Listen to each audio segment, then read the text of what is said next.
What's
up?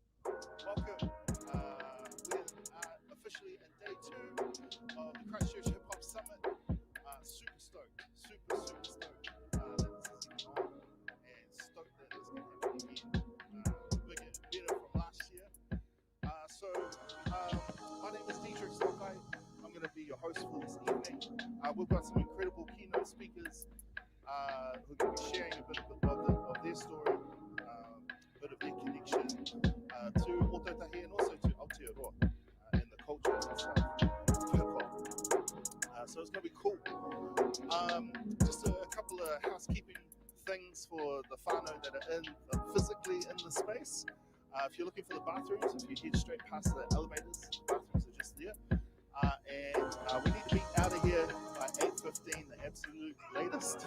So if you're in a mean-ass talanoa or kōrero, just you see me kind of ushering you out. If you could, keep that talking, but outside, because we need to get out. So that's that. To all our whānau, our aina, our whāmili, our fams watching abroad on the old internets, what's up? Also, I'll be keeping track of the chat that's happening there. So if you've got, there I am. If you've got any questions, any partai, chuck it in the chat, and I'll try and include you, make you feel a part of the space. Cool. So, without further ado, we are going to get into some incredible panelists, or not panelists, keynote speakers. Sorry. In Te Ao Māori, in Tangata Moana, there's this idea of walking backwards into your future. And so, our future is we walk backwards into our future. It's super important that we understand where we come from, especially this beautiful thing called hip hop and how it relates to this space of Otautahi to be specific, but also I think that kōrero goes even further abroad to Aotearoa. So we've got some incredible speakers, and the first speaker we have coming up is none other than Daniel Mātaki. He's a YCD youth worker. Also, he's a local legend here in Otautahi. So he's going to come and share some gold with us this evening. So welcome Daniel to the stage.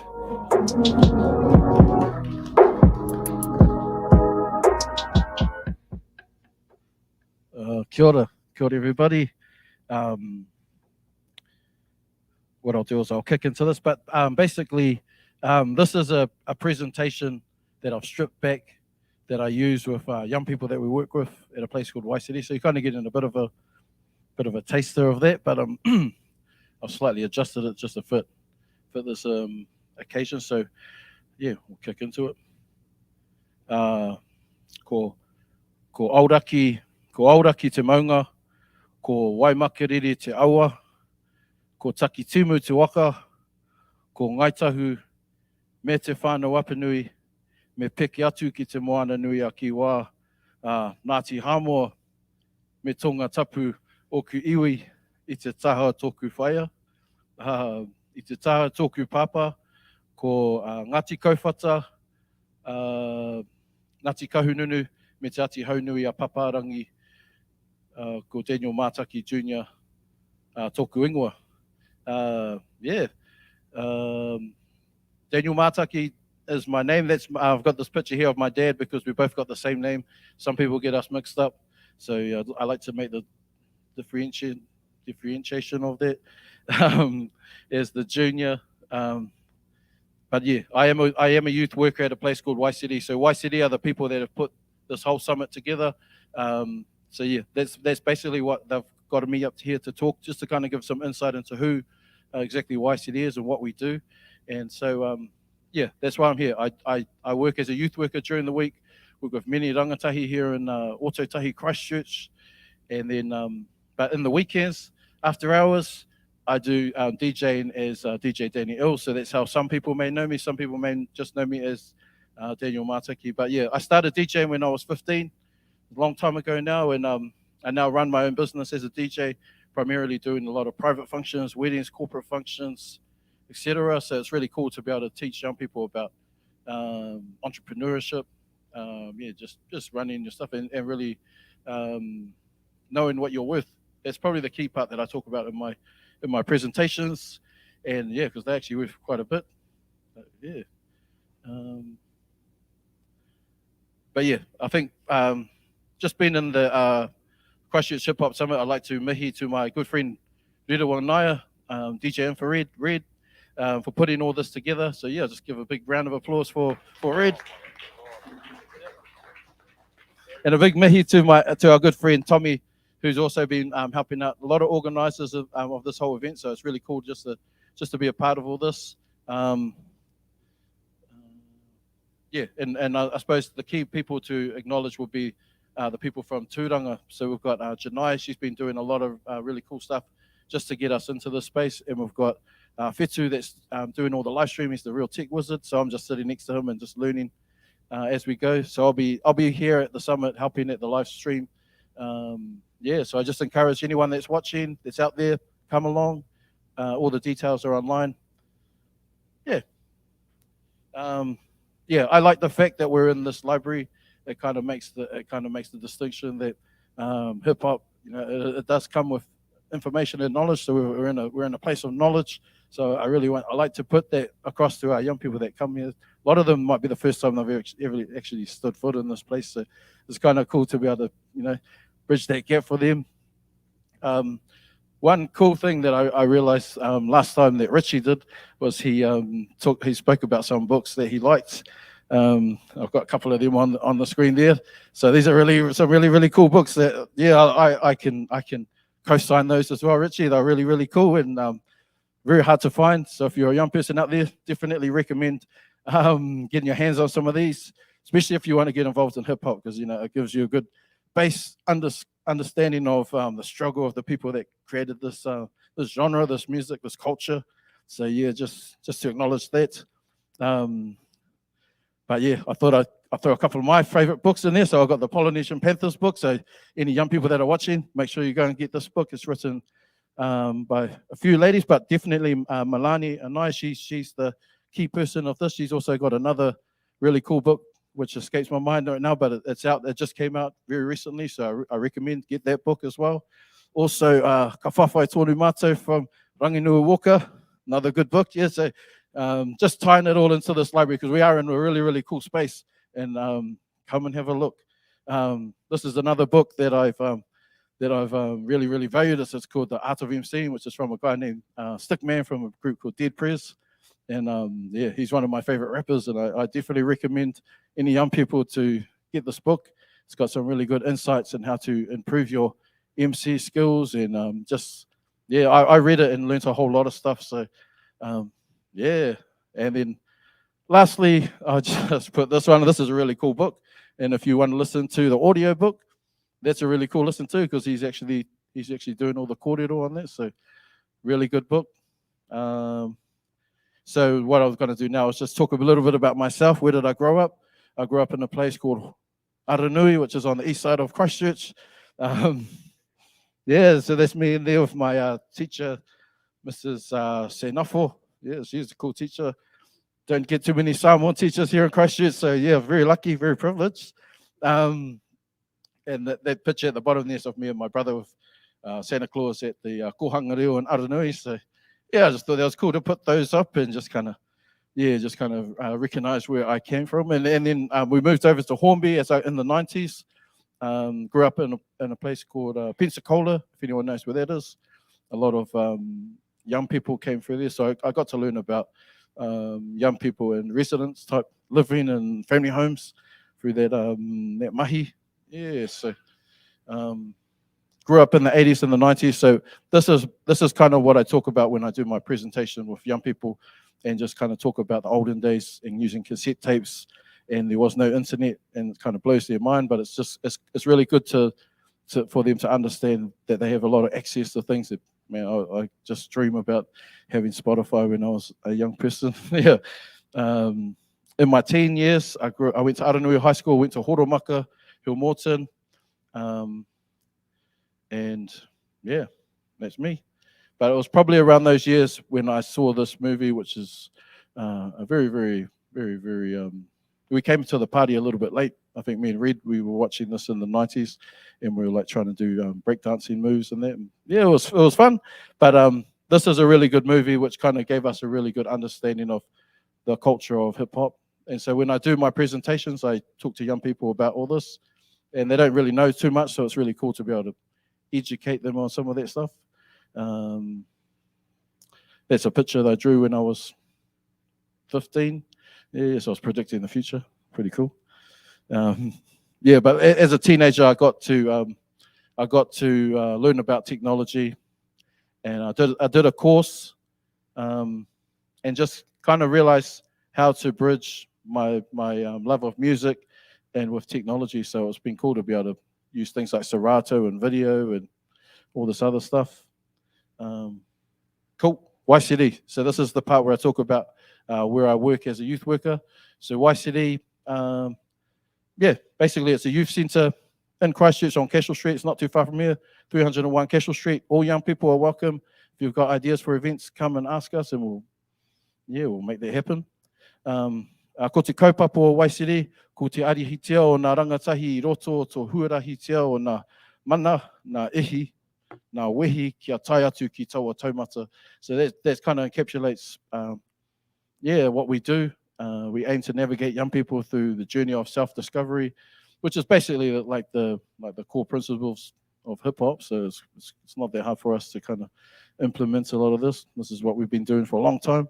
To support young people to achieve a sense of wholeness, that's a key part of what we do at YCD. Um, these are just a couple of key words that we use all the time: whakawinga, whakamana, pai, whakaurutanga, aroha. Yeah, so that's pretty much YCD in a nutshell of all the kaupapa that we do. This is a picture after the stabbing of a fallen, a young person from YCD named Machu, from Christchurch named Machu Kuiti Himopo. So he was stabbed and killed by some skinheads, some white power, and which was kind of like the creation point of YCD. So this protest right here was kind of the birthplace of where YCD, as far as I understand. So yeah, it's quite important to know all this stuff. So YCD started in 1992 with Vic and Losa Tamati, and yeah, it's and just massive thanks to them. Rest in peace to Losa. Her legacy does live on here in Ototahi, just through the mahi that they've put in, the time they've put in here. And yeah, the cool thing that I liked, which Richie touched on the last time, is that Vic was a Polynesian Panther. If you read the book, it doesn't really say that. It's hard to figure it out. So I just asked Vic himself and just said, "Were you ever a member of the Polynesian Panthers?" And Vic said, "When I was 16, I was the chairman of the South Auckland chapter of the Polynesian Panthers," which is pretty cool to know. So he was 16 in South Auckland representing the Polynesian Panthers. So, and then they came to Christchurch and created YCD. So there's a massive whakapapa there. Like, there's a big link for us. So it's quite a cool kind of insight. And of course, this man, he's a current Polynesian Panther. His name is Alec, and he was on the board that created YCD. So we've got many links. And there's also John Luafutu, Marlo's father, Tanari's father, and he's very much a Polynesian Panther. So we've got so many links that it's undeniable. There's probably more that I'm unaware of. Yeah, but yeah. So back in 1992, they started YCD. It had a very much a Pacific flavor to what they do. Their mahi was very much, it was very strong Pacifica influence, which is mean, because back in those days, yeah, like I said, it was very much a lot of skinheads and white power. So that's a really cool kaupapa. But yeah, I'm just touching on some of the young people that came through. So like Dallas Tomato, we've got Sarah here at the moment, one of her whanaunga. He's been doing some really cool mahi, but it's really cool to know that he was a young person that just was hanging out at YCD. So yeah, I always sit there thinking with all the young people that are around me, I don't know who could be the next, whoever, yeah, because so potentially any young person could be anything. So yes, it's really cool to be in that space. Also, Pacific Underground came through YCD. These massive connections there. So just massive shout out to Pos and the whānau over there. Yeah, I'm just kind of quickly going through things, but yeah, Brother Marlo, Scribe, definitely a young person that came through YCD. He's definitely left a massive impression on a lot of the young people. Well, even myself, probably read. We all dreamed about being rappers, and like he set a bar, very high bar, which is awesome. So we've got a lot of young rappers. I think the thing for us at YCD, we do get to meet a lot of young people coming through that are very talented. There we go. We've got Lady Six. Yeah, Sheila Rock. We've got her CD out in the case up there. So I'm going to definitely get Sarah to sign that and make sure we got. Very hard to find that stuff. So and Mark T's already claimed it, so he's taken that off me. So that's all good. After Vic and Losa left YCD, the manager Annie Watkin took over, and she added a slightly different kaupapa to what YCD did, but it was very much keeping of what Vic and Losa did. She just added a little bit more structure in regards to things like youth justice, oranga tamariki, and just giving a little bit more structure to what we do. And she was the lady that hired me when I started 17 years ago. So big mihi to Annie Watkins. And also to her husband, Ruru Hona, who's been a big part of YCD, and he kind of brought through a really strong kaupapa Māori initiative that we still do today at YCD. We're singing waitas, we're doing hakas, everyone can do their pepeha, so it's very, very different space than when I first got there. So just a big acknowledgement to Annie Watkin and Ruru Hona. And now we move to our current manager, who is Fred Williams. And so he's only just new to his role. He's got a very different style to what Annie Watkins had, and he's probably going back to a little bit more of what Vic and Lawson had, their style of things. Very much, we do a lot of events now. We've been getting out there. This is what the Hip Hop Summit's probably a good reflection of all that. We do a lot of fresh events. So young people will probably be aware of all the fresh events that we do around here in Ōtautahi, Christchurch. So bits and pieces in here. I can't even remember what I put in here. Shit, I'm just looking at all the pictures. But yeah, that's pretty much it all in a nutshell. I'm just really happy to be here. I think that's it. Actually, I'll go into these other ones. So the Club Kings. So that's the collective of DJs that I'm a part of. As you can see on there, and it's cool because Tene's in town. We don't get to see him too often. So there he is up there. So it's really good. This is a really good occasion just to be catching up with all our old friends and family. And then I've just chucked a whole lot of stuff in here. Yeah, so like the crown that I use, I kind of like took that from Outcast because it's one of my favorite groups. I chucked this one in here because my name, DJ Danny Ill, was actually Danny Illmatic because there was just a play on my name, which was a play of one of my favorite albums, which was Nas Illmatic, which I just thought that was funny. And then so outside of the DJing that I do, and I've been doing things like playing at the Crusaders, playing at the Rams, which has been really cool because I get to do a little bit of like putting hip hop into the Crusaders, which is, I'm probably the first person to play the Crusaders anthem from Scribe at the Crusaders, which is crazy when you think about it. But I made a point to play that at every game. I was like, man, this has to be mandatory, playing this song at every game here. But yeah, it's really cool. I get to go in there. I get to play Pacific songs. I get to play Fijian songs. I just play what I like, and then just pepper in the rock music in there and whatever. But I think that's pretty much my little slideshow. But that's pretty much what I do when I go and see young people. It's really just a conversation, and Porter. Oh, shot, brother. So just want to open the floor to for any questions, but I just going to the live chat, seen some people saying not even surprised that Danny's PowerPoint game is expert level. People shout out to 03. I had to lift it for Fitu because Fitu's like he's lifted this whole thing, so I just adjusted mine to fit. But bro, just wanted to just chuck out a part-time question, and that is just for any of our young people. We see you, established DJ, part of the Club Kings, DJing like Crusader games, like, or if you had some like advice to give to a young person who sees you and they're like, yo, I don't even know where to start, but I want to do what Danny's doing. You got any advice on that? Just definitely ask a lot of questions and just get around people that are doing things that you aspire to do. So that's probably the key part.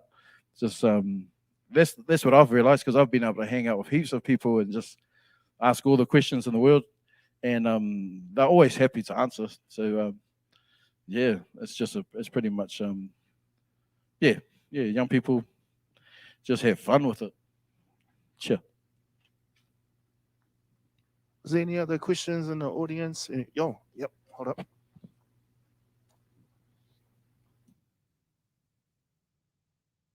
Kia ora, DJ Danny Hill, first time speaker on the mic, long time listener. Out of all the accolades, out of all the beautiful stuff that you've done in your career, what's been your most favorite? Probably I got to mix. At the time, it was Young Sid's mixtape. He messaged me. He emailed me from New York. He was like, "Oh, I'm in New York," and I was like, "Mean." He was like, "Oh," he's like, I think I got a picture, but he was like, oh, I need you to mix my my mix CD. I was like, mix CD. And at this time, he was actually quite, he was kind of, he was actually pretty popping at that time, and I think it was just the relationship we built. So it was quite cool that he kind of just asked him. In my head, I was like, I should ask Manchu because that fella's, he's a real good. But then, just to be asked, you can't turn that stuff down. So, and I did it in a different style. So I did it in a style that was probably more fitting. Probably more educational than anything. Yeah, a lot of radio breaks. Kia ora. Get the biggest dude in the room to run the mic shot. Kia ora, Dan. Hey, when I know you're acknowledging YCD, but in terms of like your education around like DJing, is that where you learnt your skills, or was it other places? Yeah. I'd say Red, just hanging out with Red and watching him and just like, oh yeah, and then I just have a play, and then and I'm guessing that would have come from Richie and Ali. So like in a weird way, I think Richie talked about it like he learned from Chris. No, it wasn't directly, but I think we all just pass on and just kind of. It's almost like some kind of virus or something. Yeah, it just spreads. Brother, do you still have vinyl in your house, vinyl crates? I only have a few, and I never really. It was my cousin that was buying all the vinyl, so I was going over to his house. He still got all his. That's where I learnt. So I learnt on his turntables. My cousin Mana Winiata, he bought, and every Wednesday he'd have a new pink bag from Echo Records, and I'd go and have a look in it, and I'd be like, wow, looking at all the artwork. So I felt it's quite cool to go through that whole experience. I do feel people like kind of talk about the 90s, like, oh, that was the best. But yeah, it was cool. But I mean, that was just because we were living in it. I'm guessing these young people now, it's cool for them. What music they're listening to. I don't want to say that their ours is better. I really feel privileged that I was able to listen to albums like The Infamous from Mobb Deep and Outkast, all their albums, all these classics, yeah. One last question, brother, just unless there's anyone else with a question. It sounds like community, like having a crew with you, having friends, like people interested in what you're interested in. How, from your experience, like how do you create like a community? How do you get a crew of people? How do you get connected to something like that, or how do you create something like that? I think you just find like-minded people. It was quite easy back in the when I was getting into hip hop music. There were a lot of people because it wasn't being played on the radio, so you had to find the people that were supplying that. And Red was my supplier there. He was the So you just got to find those key people in your community and just I'd just like to. Mihi to my young person in the back there. His name's Jet. He's kind of like when I first started doing my presentations, he came to all three of the presentations. He came and he sat there and listened, and I just said, "Oh, it looks like you're interested." And I've invited him to everything that I do, and like he's just learning to plug things in and how to work things. But he's been getting real good insight. So he's a good example of someone that just jumps at opportunity to learn and soak up information from people that talk a lot. Cheers. Shot, bro. If we could please give it up for DJ Daniel. Thank you, brother. The man. It's cool to hear that. I mean, I'm a newbie to Ōtautahi and hear a lot about YCD. So it's real cool to hear like an actual whakapapa of YCD and to see a PowerPoint presentation. Just hella dope. Cool. Our next keynote speaker is none other than Richie Mills, aka DJ Pause, aka Vinyl Richie. Will please make some noise. Yo.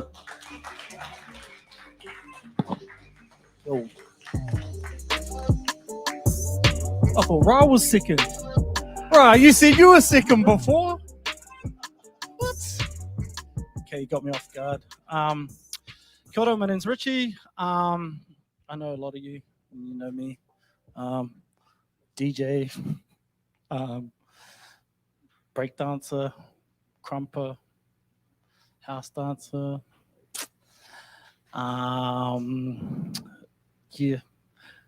Made some beats a few times. Used to live in Welly, used to live in Auckland. I live in North Canterbury. I did one of these last year, and when I asked Red, you want me to, he asked me to talk again. And I was like, bro, I talked last year. And he's like, yeah, just do the same thing. And I was like, oh, nah, that'll be dumb. Most of the people, you know, most of you know my history. And yeah, it's last year's talk was pretty funny because I freestyled that too. And it's funny because I'm freestyling it again now. So the years of like hanging out in hip hop and, you know, with rappers and freestyling, it's a really good skill there because like you can come up and you can be confident that you can get from A to B even though you didn't rehearse and you don't even know what A and B looks like. You're just like, just get up there and freestyle. So I guess I'm figuring a few of you know my history and some of you saw this talk I did last year. So, but then there's people watching at home. Okay, so I guess my first interaction with hip hop was, I think around 83, 84, I was in primary school. One of my best friends came up to me and he was like, yo, his dad was the president of the Mongrel Mob and a DJ. And he used to DJ our school discos. And my friend was the coolest kid because his dad was the DJ at all the president of the Mongrel, that was all good and stuff. But he was the DJ at our school discos. That was me. Anyway, some of you will know him. Eddie Sullivan used to bounce at the at Cody's. You know Eddie, bro. His dad was the DJ at my school, right? And Eddie comes up to me one day, goes, "Bro, have you heard of rap music?" And I was like, "What?" And he's like, "Yeah, rap music, you know." And I was like, "What do you mean?" He goes, "You know, like Muhammad Ali." And then he did like these. He didn't do like rap songs. He did like these quotes like Muhammad Ali, like with his "I fly like, swing like a bee. My name's Muhammad Ali," and he was like rapping to me, and I was just like, yeah, I didn't get it, but that was my first introduction. That and the bop. If you don't know about the bop, it was like a New Zealand's mainstream interpretation of breaking, popping, and locking. They just called it all bop. And I've got theories on why it was called bop. If you're at the first Hip Hop Summit, I kind of touched on that. There's been a bit of speculation if that's true or not, but yeah, so the bop and my mate rapping to me were my first introductions to hip hop. Then a DJ came, I got into dancing in 1990, hammer dancing, new school, whatever you want to call it. A year later, I got into DJing. I was just always like, loved music and loved feeling music. Like I would, before I knew what dance moves were, I would just move to the rhythm, and it didn't look like anything legit, but it was like on time. So I just loved that. And I got into dancing and DJing. 1990, I got into dancing, and 1991, I got into DJing when a DJ came to my school and was mixing, promoting this all ages youth event. No, like a nightclub. It was like a nightclub for kids, for teenagers. And they came around the schools, and this guy was DJing, and he mixed all my favorite songs that I like to dance to. And I was like, oh shit, I'm gonna do that. And I'm like really confident, like, because I was already a good dancer. So my head's like way out here, like I do anything, I do that. It's never really stopped if you know me. And so I was just like, oh, I'm gonna do that. And so I went to this club, and I walk in, it was over, if you know where Porritt Park is, it's like over near Aranui, and it's like a bowling club and a cricket ground and stuff. It was in there. It was like their club rooms. It was this all ages club in there. And I walked into the door, and I went to pay my $1 or $2, and Oscar Kitely was the person at the door. And I was like, oh shit, Oscar, he was on a program called Life back then, which was Life was short for Life in the Fridge Exists. It was like a teen magazine show where they showcased like urban stuff and Pacifica Māori stuff, very ahead of its time, like before, probably like the precursor to My Time, if you remember My Time. Oscar was there, went upstairs, hit up the DJ. He was a house DJ, so he was playing, his main thing was house music. And back then, house music, I loved house music, Technotronic, a whole bunch of stuff from the UK was popping at the time. And then he was really giving. His name was Kling, Mark T. You're probably the only one in this room who remembers Kling. Andrew Cummings, he learned from Greg Churchill, who learned from Soulmaster C, who was the godfather of Christchurch Hip Hop, DJ wise. And he was just so giving. I was like, "Can you teach me how to DJ?" And he was like, "Yeah, this is he straight away, he was like, "This is a mixer. Like, you know, he's supposed to be playing songs for the kids who are dancing there, but he's teaching me how to mix." So he taught me how to mix. So when the bro Danny was talking about ask questions, that's how you learn. That's how I learned. I was just like, "Teach me that." Ask Raw. When I moved to Wellington, I was like, "Bro, can I come and hang at your house? Can you know?" And I would, like, every now and then I'd walk from central Wellington to his house, which is like through a tunnel and shit. It's like, it's not an easy walk. It's like this hill was, so I went through the tunnel. Not like a little tunnel, like a car tunnel. There's a track along the side. It wasn't like a hobbit tunnel or nothing. But yeah, so I learned DJing, and from there it just opened up everything. The rest is kind of, you know, I was just ahead of my time and interested in that stuff. And then next minute I blink and I'm an OG standing here at a hip hop summit, like talking about this stuff. I had, you know, worked at Tahu FM, RDU, some TV stuff for Multi TV and TV2, and yeah, like just been here. Yeah, did the What Now thing a couple of times. It was all good, eh? It was weird. It was different. It was awkward. It's like, probably shouldn't be drinking the night before. And are there any kids in here? No. Any kids at home? No, let's not get into that. So had some, you know, it's just, hip hop's just been there ever since, and it's part of who I am. I don't, you know, it's just, yeah, I don't think I've done anything amazing at all other than just being into this thing that became cool, and always been willing to teach the next person. Always, unless they're really annoying or something, I just send them to someone else to teach them. But always, well, you know, always encouraging, and got a love for hip hop and community, and yeah, this is where I am. I don't really know what else to talk about.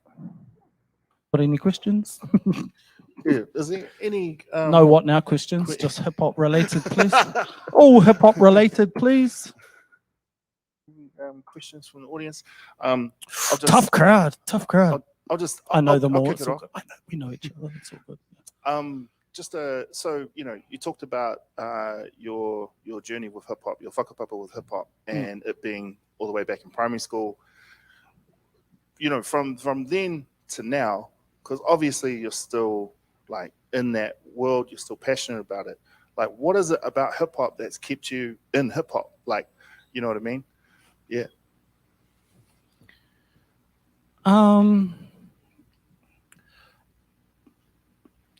This might be controversial, but it's not even about hip hop. It's just about the dancing and the music and the DJing. So whether it's house music or house dancing, it's more the art forms, and that they're a part of hip hop. I wouldn't even call myself like a hip hop purist who, like, you got to break like this and you got to DJ like that and you can't do this. It's more like expression, and it just so happened that I found my expression through hip hop. So yeah, it's kept me interested because it's dope. Like, why wouldn't you? It's so fucking dope shit. What are the other options, eh? Like rock and roll, like techno? No? Anyone? No? Tough crowd. Malo Richie. Malo. Most people probably don't know that you're one of hip hop's Christchurch hip hop's. You know, like, you know, I sort of see you as someone who's been stronghold in this city for the longest, even though you lived in Wellington and lived in Auckland. But every time, you know, like, I know you as Richie from Christchurch, who was probably from, you know, your guys, other than Cutmaster C being was there, because you rap and you break. So who was the breakers there that you were influenced by, you know, in Christchurch City way back then? So I'd been dancing hammer style or new school, whatever you call it, for a few years, and Hamish actually, MC Hammy Haim, he went to the Rocksteady reunion, and he was like, "Oh, yo, you got to get into breaking." Like, we had to pose for a photo, and as soon as the cameraman held up the camera, all these b-boys were spinning on their head and doing all this stuff, and he just painted this picture that it was dope, and I was like, yeah, breaking. Yeah, it's been a while. That could be cool. Because when I first got into hip hop dance, it was like breaking wasn't as cool as it used to be. And so he kind of did that. And then a few music videos like Lighter Shade of Brown, Hey DJ, that had some b-boys and they had like Adidas tracksuits and stuff. And I was like, oh, yo, that's dope. And then I met Hito from Naked Samoans, Brotown, on Sioni's wedding. Hito plays the character. I forget what his character's name, but he's a dancer. He taught me how to 6-step, how to pop, like some basic pop moves. The dance wise, a lot of my whakapapa for dancing, break dancing and popping in particular come from Hito. And then after that, Swerve in Wellington for breaking, and Cos in Wellington for popping. And that's where my whole, like, if you see me dance breaking and popping, it'll look like Hito, Swerve, and Cos. And it was just one other question too, that you're taking your skills to be able to transition into another business, into actual being entrepreneurial on the camera side. So that's quite interesting for me, is that you've been able to take the hip hop, the DJing, all of us DJing at clubs, and then the next step after that is the transition from you being a hip hopper into a businessman. Can you explain just a little bit about that? When I got the DJ gig on TV, on Māori TV, and on What Now, I'd always liked interesting films, not mainstream. Like, I like art house films. Hamish introduced me to all of that stuff. But being around a lot of cameramen and stuff, I started asking questions and learning tips from them and learning that stuff. And I went to film school and bought a camera with the intention of making videos. But because I had my camera with me everywhere, I started taking photos and then rabbit hole. I'm one of those people who, it's not that I get bored. I just want to know what's next, what's new. Like, so instead of just being a breaker, I was popping and locking. When I was playing DJ music, I was playing different styles. So I just like, oh, what's next?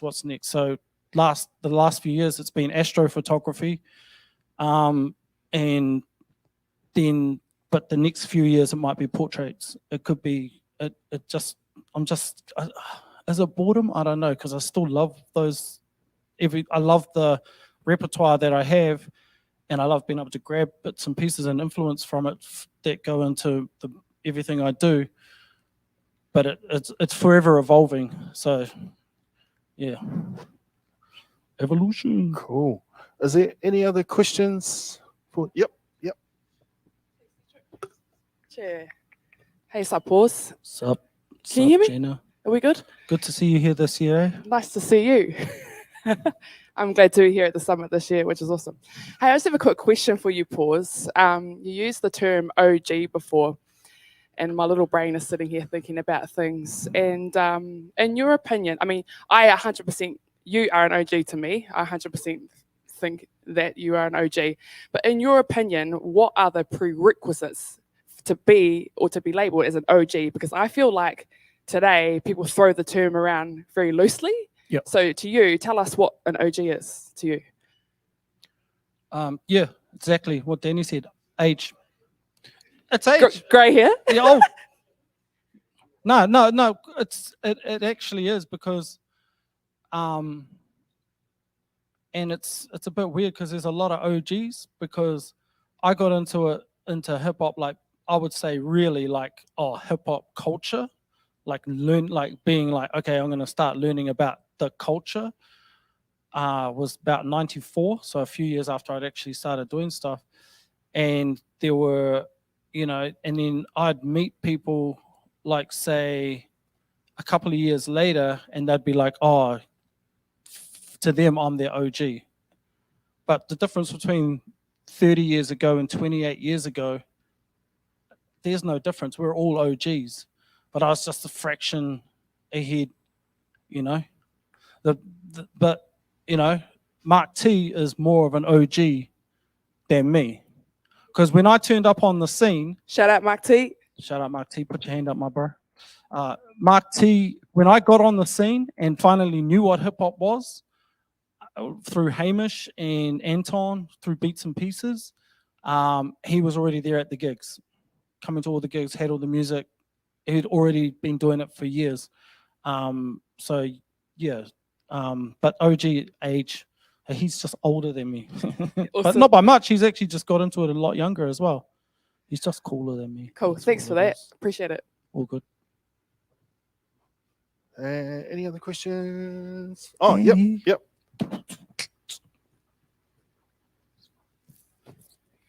Kia ora, brother.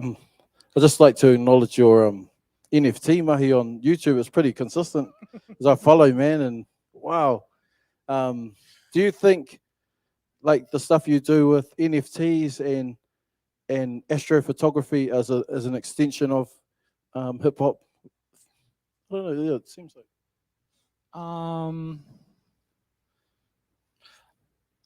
The only connection I can kind of see is that ahead of my, not like I'm just like I was thinking about it today. I've always been probably what you would call alternative. So like everyone's doing this, and I'll be like, well what's all this other weird stuff? I'm gonna try that and do that. That's how That's and it. so the astrophotography thing, I don't know. I don't know. It's I dope. just- It's dope. I just like new stuff. Like I don't want to be ahead of the game, but then like other people get into it, and then you're like, oh, he's an OG, and it's like, nah, I'm not. It's not there. It's just, don't call me that. It sounds old. But no, I don't know. The NFT stuff and the metaverse and all that, like that stuff's all good. It's great new technology. But there's an element of that that's too much online, you know? Like with a lot of stuff, there's we've already got all these other ways of connecting and doing stuff on the internet, and that's just adds more kind of thing. And I've got a 13-year-old son, and the kids of the future are growing up in that world, and it just seems to me, because I grew up in a physical world, that it's not really living. So I'm kind of, well, I love all that stuff. It's also like, let's promote outdoor. I don't know. Yeah. That's it. You are. That was a bad answer. Nah, man. Kids, in that was case you want to dope. know what a bad answer is, it's that was one dope. of them. Oh, yep. Hey, Sam, much respect, brother. Just wanted to kindly ask if you'd be willing to share with us all what were your first interactions with Cosmo 163 for soldiers? First interaction with Cos 163. Karma of Sutra. Knives on stove. KOS stands for a few things. I've heard him say. Different King of Style. I first interaction with them. I can't remember, bro. I can't remember. Nah, I don't remember where I first met Cos. It was obviously in Wellington at I met Raw first in Wellington, and I went to Raw. Used to run the only DJ battles in New Zealand at the time, and the 1996 Welly battle was the first one, and I heard about it from Christchurch, and so I went up there and did that. But I didn't meet Cos that time. Yeah, sorry, bro, I can't remember. I wasn't high either. I was straight at that stage, so I wasn't. Can't blame that. Man. All right. Well, if we could please give Richie a round of applause. Thank you. Sure. Brother.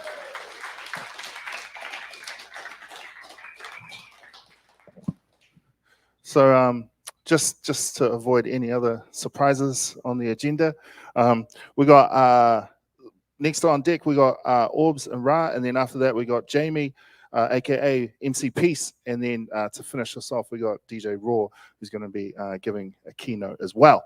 So, if I could please invite to the stage none other than Orbs and Ra to talk about their journey. Kia ora.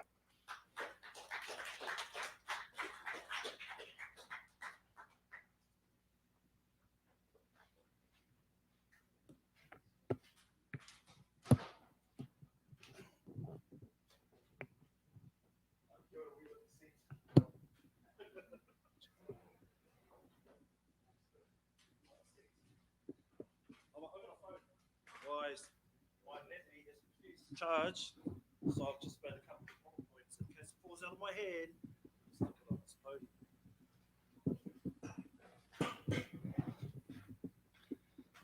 If I can get this thing to work.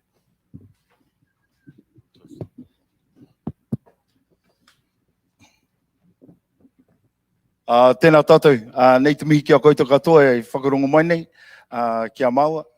Nō reira e te iwi, e te whānau, a hako wai, a hako nohia, ka reire tōna te aroha i rongi a koutou. E mihi tēnei kia koutou i matakitaki mai, i rungo i te o roro hiko, i rungo i o wai o pukoro, ka reire tōna te ofa kia koutou. Ko tēnei he mihi kia rātou e wehe atu ki tērā tāho te arai. Rātou mā e moi ana, rātou mā e hari ana ki ho waiki nui, ki waiki roa, ki waiki pamama. Nō reira rātou kia rātou, tātou te hunga ora ki a tātou tihei wā Mauriora.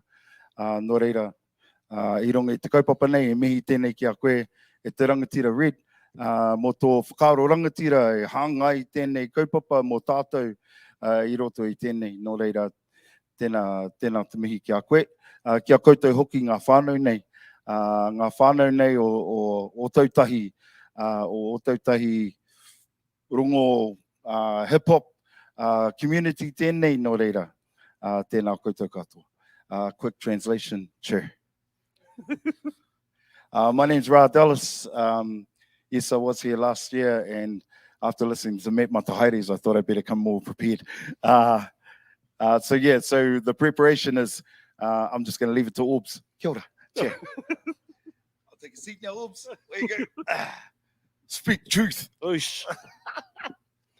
Tuhi ki te rangi, tuhi ki te whenua, tuhi ki te ngākau o te tangata. He ata me nui o te ao, he tangata, ti hei Mauriora. Ko te mihi tuatahi ki te matua nui te rangi, he honore ka rōre ki te atua, he maungaro ki te whenua, he whakaro pai ki ngā tangata katoa. Ko te mihi tuarua ki te kiengi Māori atu hei te pō tātou, te wherewhero, te tuawhiti. Nō mai rai rungi te taumata tapu o te kiengi tanga. Ka mi hoki ki tōna wahine me tōna whānau o te rā te wharikāhui ariki nui tōnu. Rire, hau, pai, mārire ki a rātou. Me ana hi te honga mate. Ai kore ki tia kano hi tia rungi te mato o te whenua, ka ti waiho tia rātou i rungi te whāriki o te rangi Māori, haere atira. Ai me ana ki a tātou ngā kānui ore hui mai nei, hi te honga hip-hop, hi te whānau o te boom bap,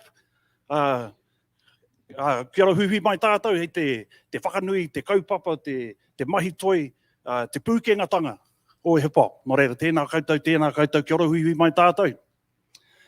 Ko bihi stoku ingoa, ko Orbs stoku ingoa poto. 27 years ago, I was Brother Orbs on Tahu FM. So kia ora to you.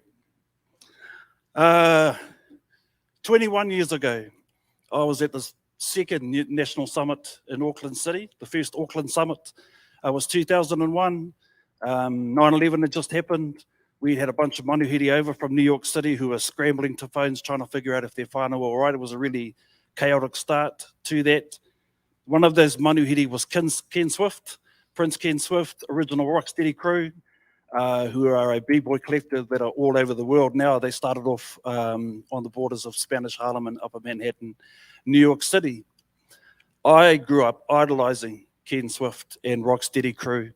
Ken Swift calls himself a second-generation b-boy. He started rocking in 78, I think, and when he was up on stage, he was talking about the first time he saw a b-boy do b-boying, and he said it changed the trajectory of his life.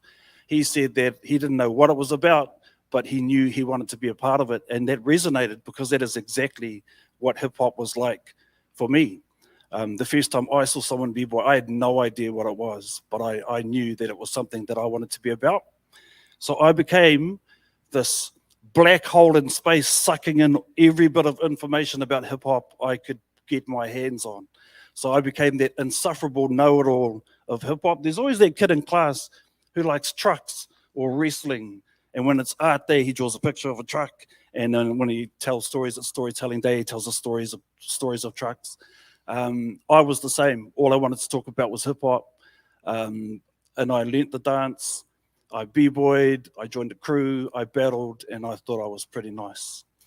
I left home and moved to Wellington to get actual work.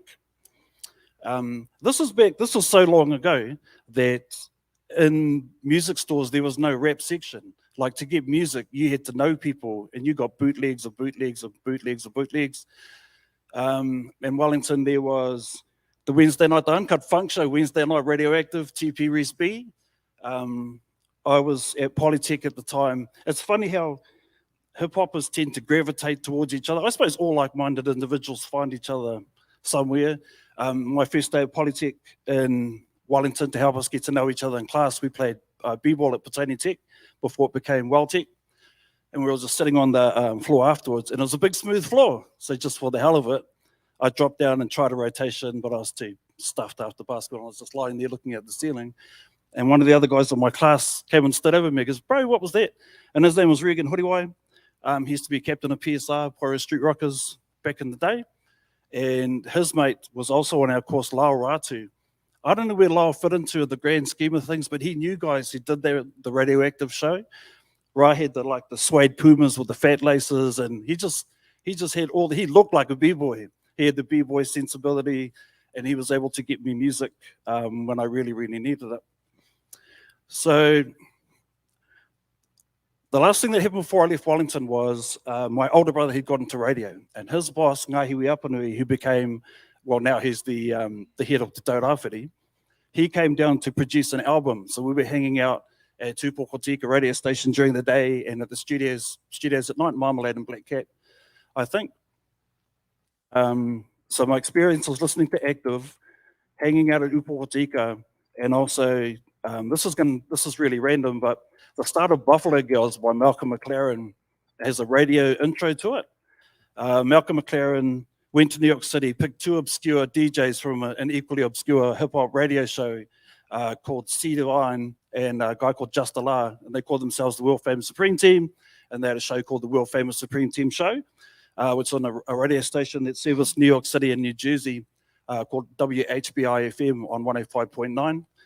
And if you don't remember the start of Buffalo Girls, it goes, "You're listening to the world famous Supreme Team show, Steve Devine, the Mastermind, Just a Lot of Superstar. I have something here. The first call of the night goes by the name of Shaquille, Everlasting, Equan Allah, and that's Rakim Bashar Allah from South Shore High School that always make the dedication with the world famous. Michelle Best Star, and check was out, Dre B, check was out, A-Ski." I thought it was the coolest thing I ever heard. So all this stuff collaborated together, gave me a plan, and I went back home and I signed up on a radio course and decided radio is what I wanted to do. So I did that for a little bit, back up on the East Coast, and eventually wound up moving to Christchurch, hoping to do my Bachelor of Broadcasting Communications degree at Broadcasting School in Christchurch City. I signed up and was lucky enough to get a fill-in spot at Tahu FM. So this was 95. One of the first things I did was I went on that Peace March. That happened in 95 with Lisa Reddy, who hung out at YCD during that time, and I think Earl Simpson and I think Eric Smith were all on that march. It was a real tragedy, and having only been in Christchurch a couple of months, it gave me an idea of what YCD does in the grand sort of scheme of things in Christchurch. Even back then, they were pulling together people in the community and helping people heal, which is something they still do. So at that stage, I think Carl Watson was doing a show in the afternoons with his Rhythm Master K with the Flyboy crew, which was Chris Mwagatutia, Soul Master C and Setu. That was the first time I'd ever seen anyone mix live on air. So on Wednesday afternoons, I'd go and sit in with them and just kind of watch. Lisa Reddy was doing one show a week. Hayden Hurry was there. Sister Waitoa had been there since the start. She's doing a show with her brother Pai. And my FM came in the next year. So my FM in Auckland City started off in 1992. They were te reo irirangi o Ngāti Whātua, and I think one of their big problems was being an iwi station in a major metropolitan area.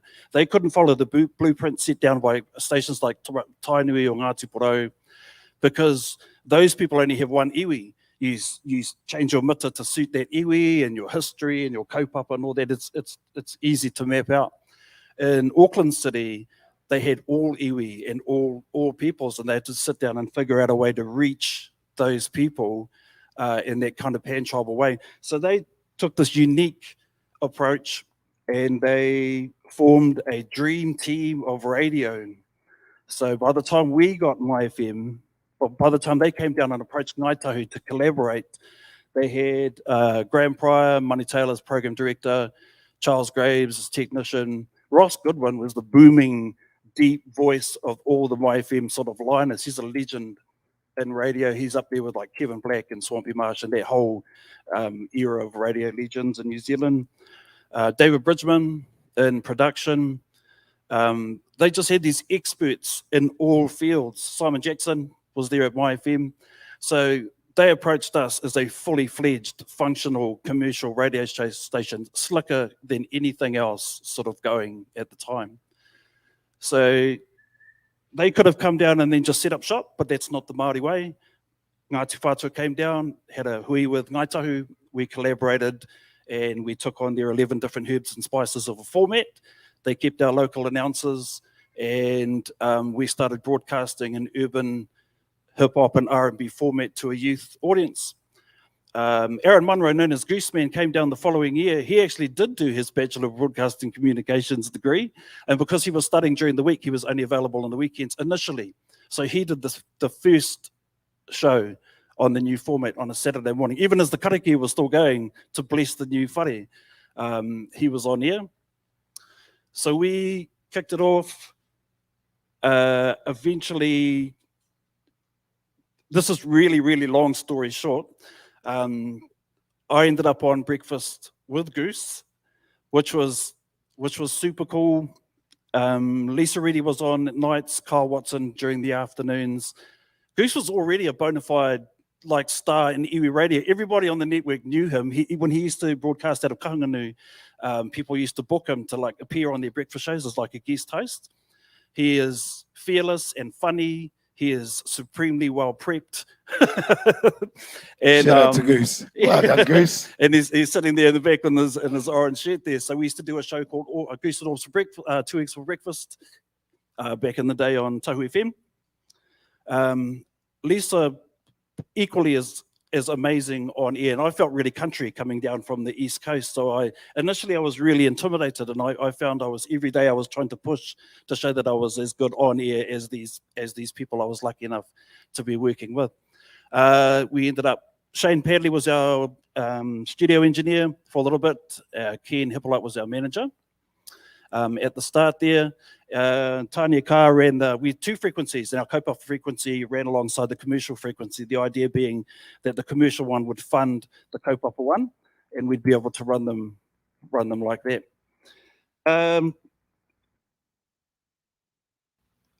Towards the, where am I? The mid-90s to the late 90s, hip-hop was starting to blow up in Ōtautahi. We were getting out, my FM were encouraging us to get out and host gigs. There was a lot of tours coming through. We did Bone Thugs and Harmony during that time. I know. We had this conversation on Saturday night. Someone was extremely enthusiastic about going to that show. Goose was actually, he did the mihi for that. They hosted them at Eastgate Mall, Bone Thugs and Harmony, and we presented them with taonga. That was, it was pretty amazing. The summit came along in 2000. This is Richie and Ali.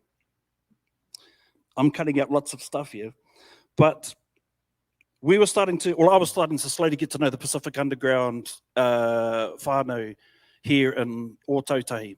So I met Ant Man when he came back from England.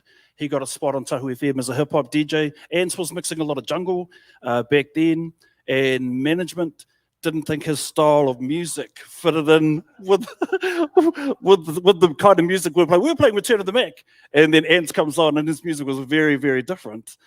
So for one reason or another, it ended amicably. Ants just set up shop on RDU, as far as I know, and did the Beats and Pieces show, which was pretty amazing. I caught up with Ants later on when he'd moved to Wellington to Creative New Zealand. I actually went to see him, and his secretary thought I was him, which was pretty amazing because I looked nothing like Ants Man. Then we went back to his place later on with a couple of other people, socialized. He had decks, and while he was mixing, he explained to me the history of dub plates. He's a great teacher and a very, very spiritual person. So I'm not sure where I met Peace for the first time. I know Peace was hosting open mics at Dan's, the center of the universe, with Tucker XL. Dollar drinks, y'all. Dollar drinks, y'all. Tucker XL I saw around town. He was hosting record release parties. I'm not too sure how he got those gigs. KRS-One's, I got next album, the one with Step Into a World on it, Wu-Tang Forever. He did both those album launches, and he'd go around with a box and a mic and give away like albums and sing Step Into a World over and over and over again on the only mic in the house. And then he was doing like reggae, and I'd gotten into reggae and Wally, and heard this booming voice come out from around the corner, you know, calm down, selector, rewind. And I rushed around, and I did not expect to see Tucker. Did not think there was going to be Tucker on that mic. So yeah, 2000 rolls around. I'd heard about Ali through a mutual friend, Kuru, aka DJ Kaboom, who told me about this guy who was coming to HQ, PUHQ every week. He'd learn a new technique, go home, and when he came back, he was better than anyone else at doing it. And Kuru's like, man, I'm not teaching him anything. He just got very good very, very quickly. And that's a combination of talent, hard work, work ethic, and extreme competitive nature. That's our Ali. Ali and Richie were putting together what became the National Hip Hop Summit. I don't think it started out that way. It was going to be this like holiday program, workshop-based holiday program, and then it just expanded into this giant of a thing. We got on board, but their show was on RDU. We weren't RDU, so we were just talking about it, but we weren't officially attached to this event. But because we knew them, we said, can we come along and do some interviews? And they're like, yeah, cool. They were just happy to get it promoted. I remember heading along there, and we were in sound check. I was sitting next to DLT, so I pulled out my little microphone, and this guy with a beard starts walking up the aisle, and Daryl goes, that looks like Cliff Curtis. I said, that's not Cliff Curtis. Cliff Curtis doesn't have a beard. I'm sure that's Cliff Curtis. And he walked along our row, and went like, and he tapped DLT on the shoulder and goes, bro, it's me, it's Cliff. We used to come from Paraparaumu over the weekends and battle. We used to battle your crew. And DLT's like, hey, like he didn't remember that at all. And they sat down and started interviewing each other. So I just got my mic and sort of put it backwards and forwards. I think he just put out the Altruist DLT that year. And Cliff Curtis is like, it was bizarre. Bro, I love your album. And DLT's like, bro, I love Three Kings. What was it like working with Ice Cube?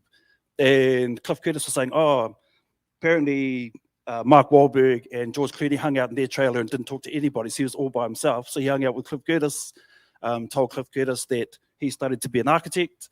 And when he got signed, he said, Mum, I don't need to be an architect anymore. I'm going to go off and be a hip hop star.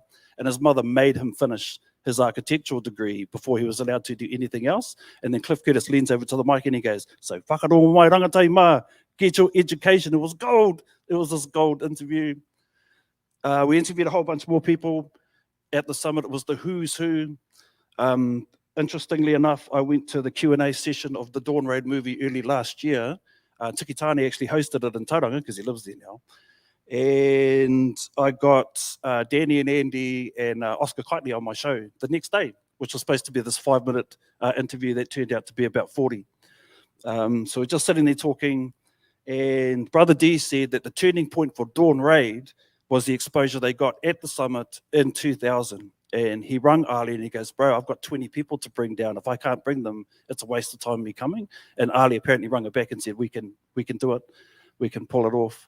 And they were all young. So it was the first time they got to see what was out there hip hop wise. They made connections, and after that, when they wanted to go somewhere, they could bring the people that they'd met at the summit, and it changed their career paths. So he gave big props to Ari, and he gave big props to Richie as well. So it was cool. It shows how important that summit was in the grand scheme of things.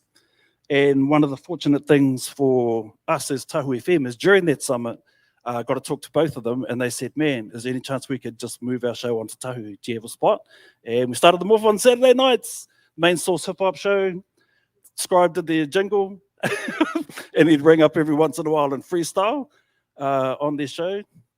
Back once again, Pause 3 and Ali, no need for introductions, you know who he be. It's the world famous Rocket Beats and Rhymes, Main Source Hip Hop Show 7 to 9 on a Saturday.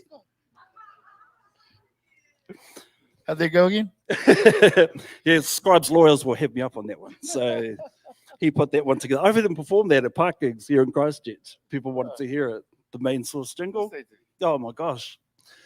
So that was going on. We, Māori TV were getting ready to reboot 93. That was happening. We were told that they were taking proposals for programming on their show. So there's a lot of funding available. We were looking at creating this rangatahi music-based show. I was told that really Māori TV, because they were based in Auckland, wanted to film stuff in Auckland, and being in Christchurch would count against us.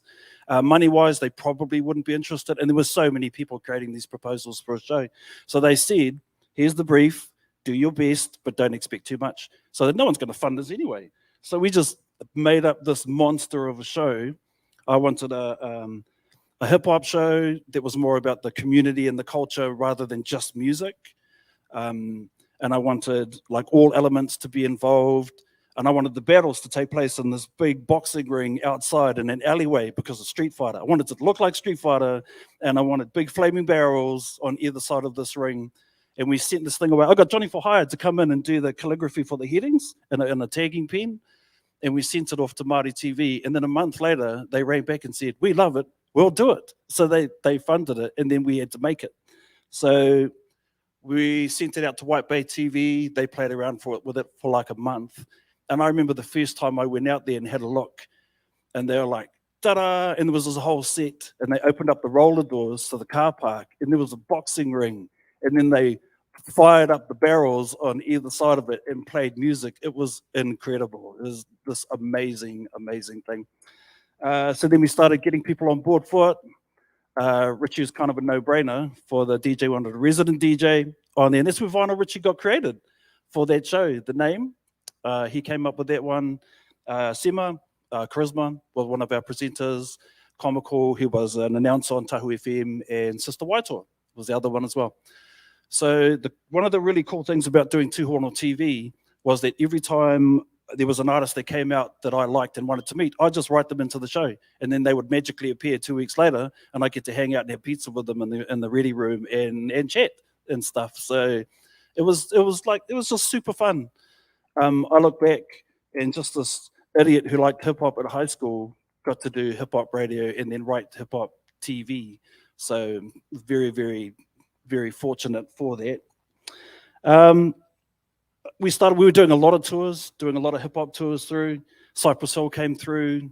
Bone Thugs and Harmony we've already talked about. We did 50 Cent. Man, a whole lot of tours with Ra's mate, Zach Bose, who was an insidious promoter. He would ask for Ra by name eventually to go out and do promo on these groups.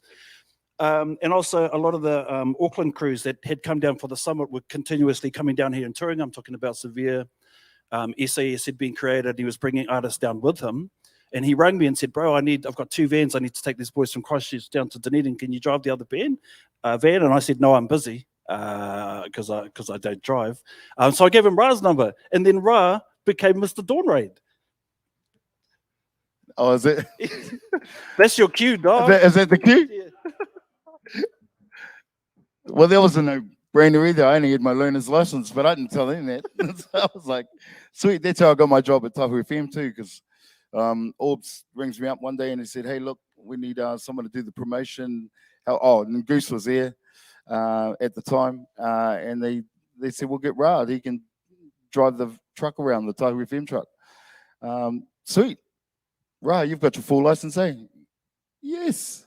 So on a learner's license that I had for 7 years. And then after getting the job, I thought, oh, geez, I better go and get my full license. So from there on, it was that. And then, yeah, all the historical stuff for me was a little bit different. Growing up in Invercargill, I was in a b-boy crew called Cosmic Raiders. And the Cosmic Raiders were practicing, you know, we're at primary school and stuff. And there was a guy, Jason James, who's probably watching, but I used to spin him on my head. That was the trick. So that was my magic trick. I could spin this real skinny guy on my head. But after that, my hip hop journey was a little bit different. It wasn't really about the hip hop. It was more about the people, just really cool people. And down home, it's like growing up down in Invercargill. If you're brown, you're down. So regardless of who you were in your tribal sense, whether you're Maori, Samoan, Tongan, Niuean, whatever it might be, Cook Island, we all looked after each other because there was another group down there that weren't so friendly. So we had to look after each other. Brown, you're down. When I came to Christchurch, though, back in the late 90s or mid 90s, it was a little bit different here for me because I had to hang out with Maoris, and I didn't know why, because I didn't know anyone else really. It was just all the Maoris. But the first Samoan fella I met was at a bar called Nancy's on the corner over by Riccarton, and his name was La. And he was this dude with dreads, and I thought he was Maori. I went, kia ora, bro, and he went, kia ora back. And I went, che, Maori, sweet. And so we had a good night. We were drinking orange juice for those kids at home. But it was that night. But it was the following week that really changed the course of the trajectory of who I was in Christchurch, because I was out with my Maori mates, and there was a crew of the Samoan brothers out as well, and they decided that they didn't really like each other and roll around on the road outside the strip. So there was a big tussle, and the two guys left was me and the Samoan fella that I'd met a week earlier with dreadlocks, La. And we both looked at each other, and it was kind of like that moment, are we getting into it like these brothers, or what are we doing? And then it was the nod back inside the bar, and we went and bought some beers and watched everyone out the main window. So there was that, and I think that was a changing point in my life where I was able to meet some people. And then, you know, and so that's what hip hop did for me. I can't rap, I can't DJ, I don't know how to graph. But then in 2003, I got offered a job at Tahu FM, and it really opened some doors for me. And I think in the wisdom that Orbs and those at Tahu FM had, you know, they seen me and decided, yes, we need that guy. That's how it rolled out. That's exactly what happened. Yeah. Yeah. We need that guy. Get him, Orbs, get him. So I used to work at a bar called Winnie Baker's, and it was on Litchfield Street, the small bar there. And you did some DJing there as well, eh? Yeah, Thursdays. Yeah, and Ali was DJing there as a resident as well. And this is how I kind of met everyone, was through Winnie Baker's, just being on the door. And you know, I wasn't a bouncer; I was a social coordinator. If you weren't social, you got coordinated. But it was meeting these amazing musicians, these amazing DJs, and then with them came this amazing community. And so you know, Scribe would come in, and everyone else, and I think Red came in there as well, and the DJs from Tahu FM. So Orbs and Brother G at the time, Brother G would come in, and there'd be a couple of others that would be with them, and I think Goose would come in with them as well. And so I'd just give him a couple of complimentary lemonades. And then one night, after a few lemonades, Orbs goes to me, hey, I don't know your name, but I really love the way you deal with people. Have you ever thought about radio? And I thought, yeah, no, he's drunk. And so I left it at that. And then Orbs hit me up one day. And that's how I ended up working at Tahu FM for 10 years. But it was a journey. You know, I met so many people beyond that, and the hip hop summits, not just regionally, but nationally, you meet these amazing people. But it was that for me, the Tahu FM journey was about our communities, and it was about connecting these people who came down from the north to the south, and that was the highlight for me. But also the highlight for me was meeting, you know, when you've got Common Ground there doing these amazing dance battles, and you would go along and just support and do whatever you could to do, whatever you could to be a part of it. And my one was just emceeing. That was just the skill I had in my bag. I couldn't rap, like I said, DJ, sing, any of that. So my thing was really just to talk, and I was privileged enough to be able to be invited to these events. And I think at one of the events, it's on video and it keeps popping up, and it's one of those memories of we were crumping. I think we were crumping, and I invented this crump move called the gorilla, and it's hot too. I just want to say that when crump was hot, so was the gorilla.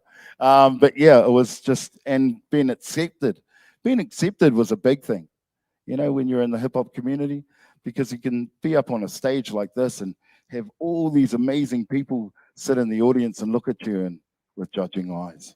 And it's daunting, but you know, it is what it is. And we got to play.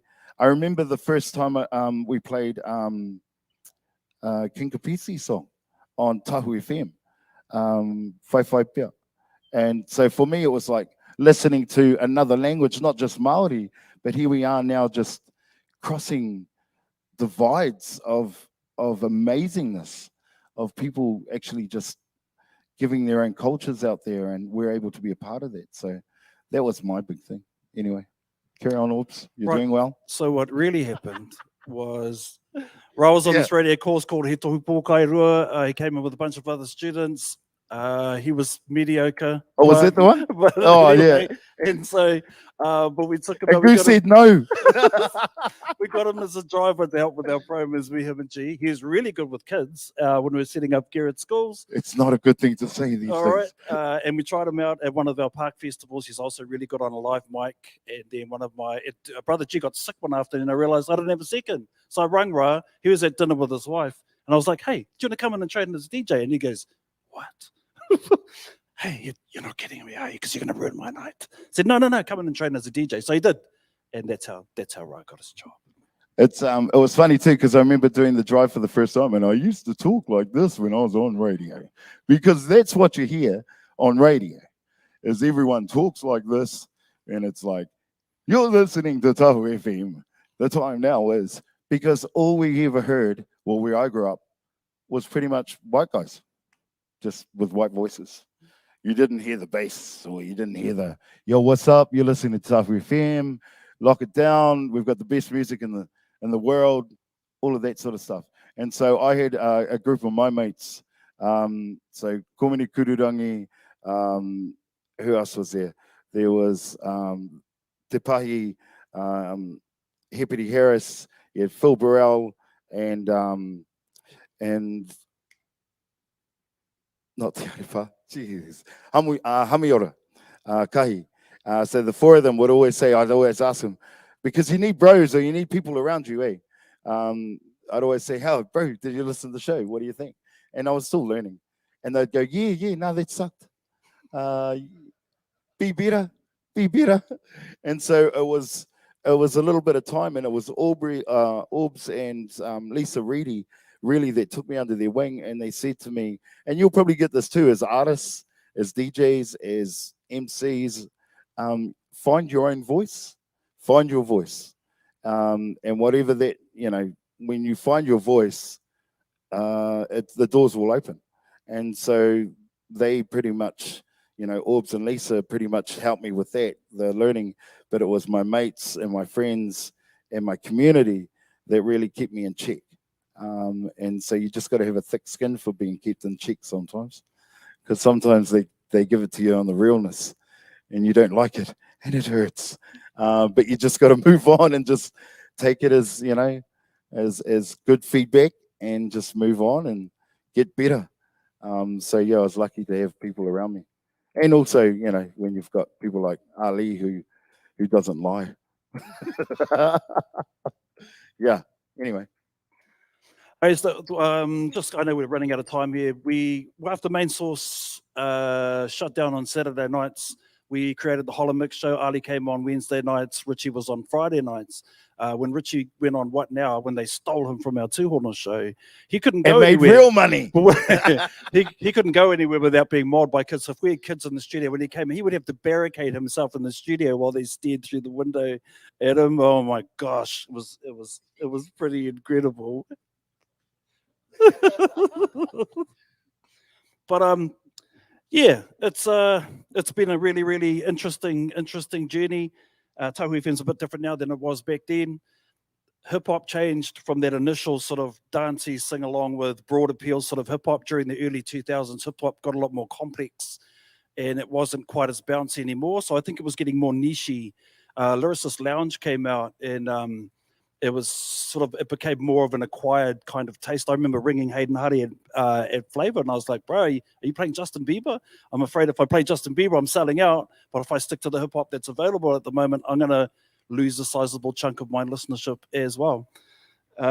So we really had to sort of open up a little bit and not play just hip hop on Tahu FM. But Richie was talking earlier about when he started like toying with the idea of b-boying, because it came in and then it left again and then sort of came back after. So hip hop, it's like a pendulum. Now I sound like DLT at the first Hip Hop Summit. He said, you know, we go conscious and then we go gangster every once in a while. We like something and then we hate it. But the fact that you're here tells me that you like it like 24/7. Like when it goes out, you'll still be doing it. And that's what the summit's all about.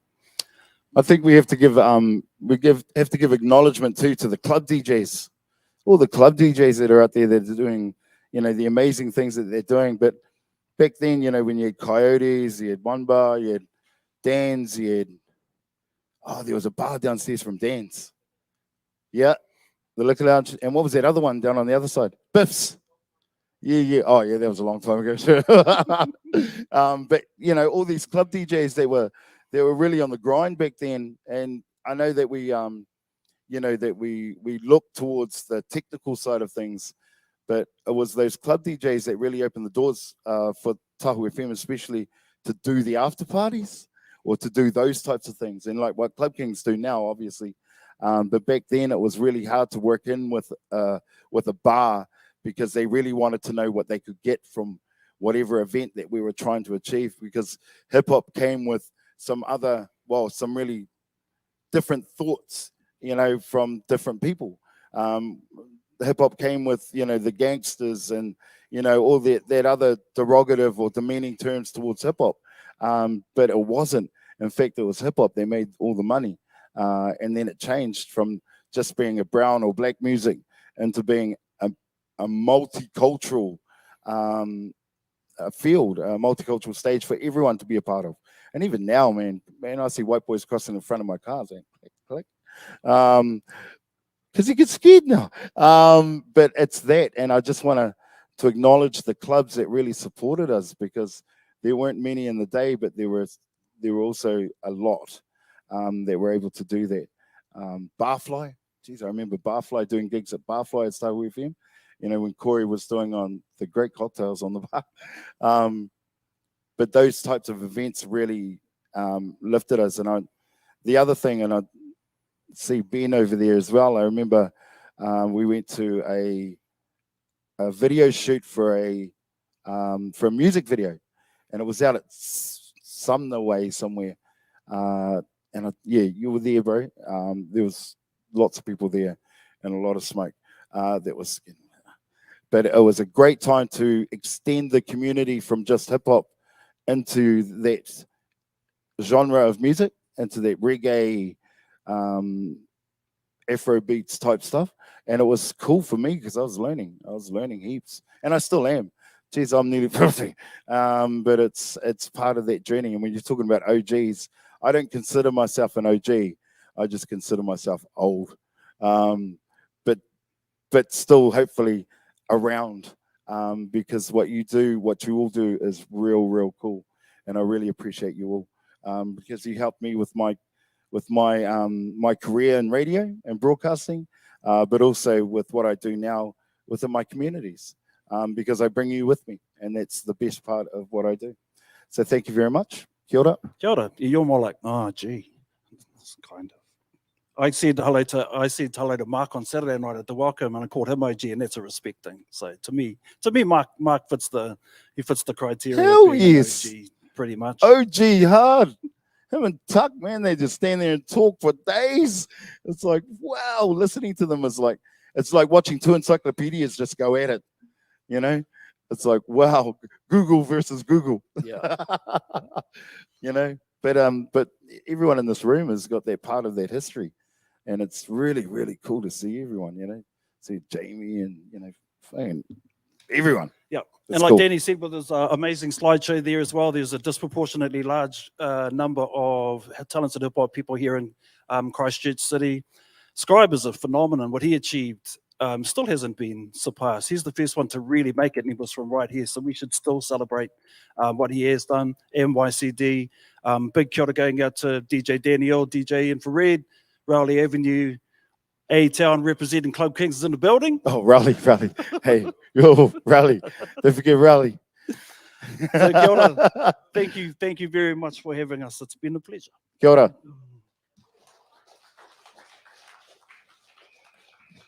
Check. Oh, hold up. We're just gonna see if we've got some questions, because we got some online questions. Online questions? We got a few. Thanks, Mum. Yours. Oh yeah, I'll get it for you, bro. Sweet. There's a bunch of love in the chat section, so you all should check it out. But I'll just skip to the questions. Okay, hold up.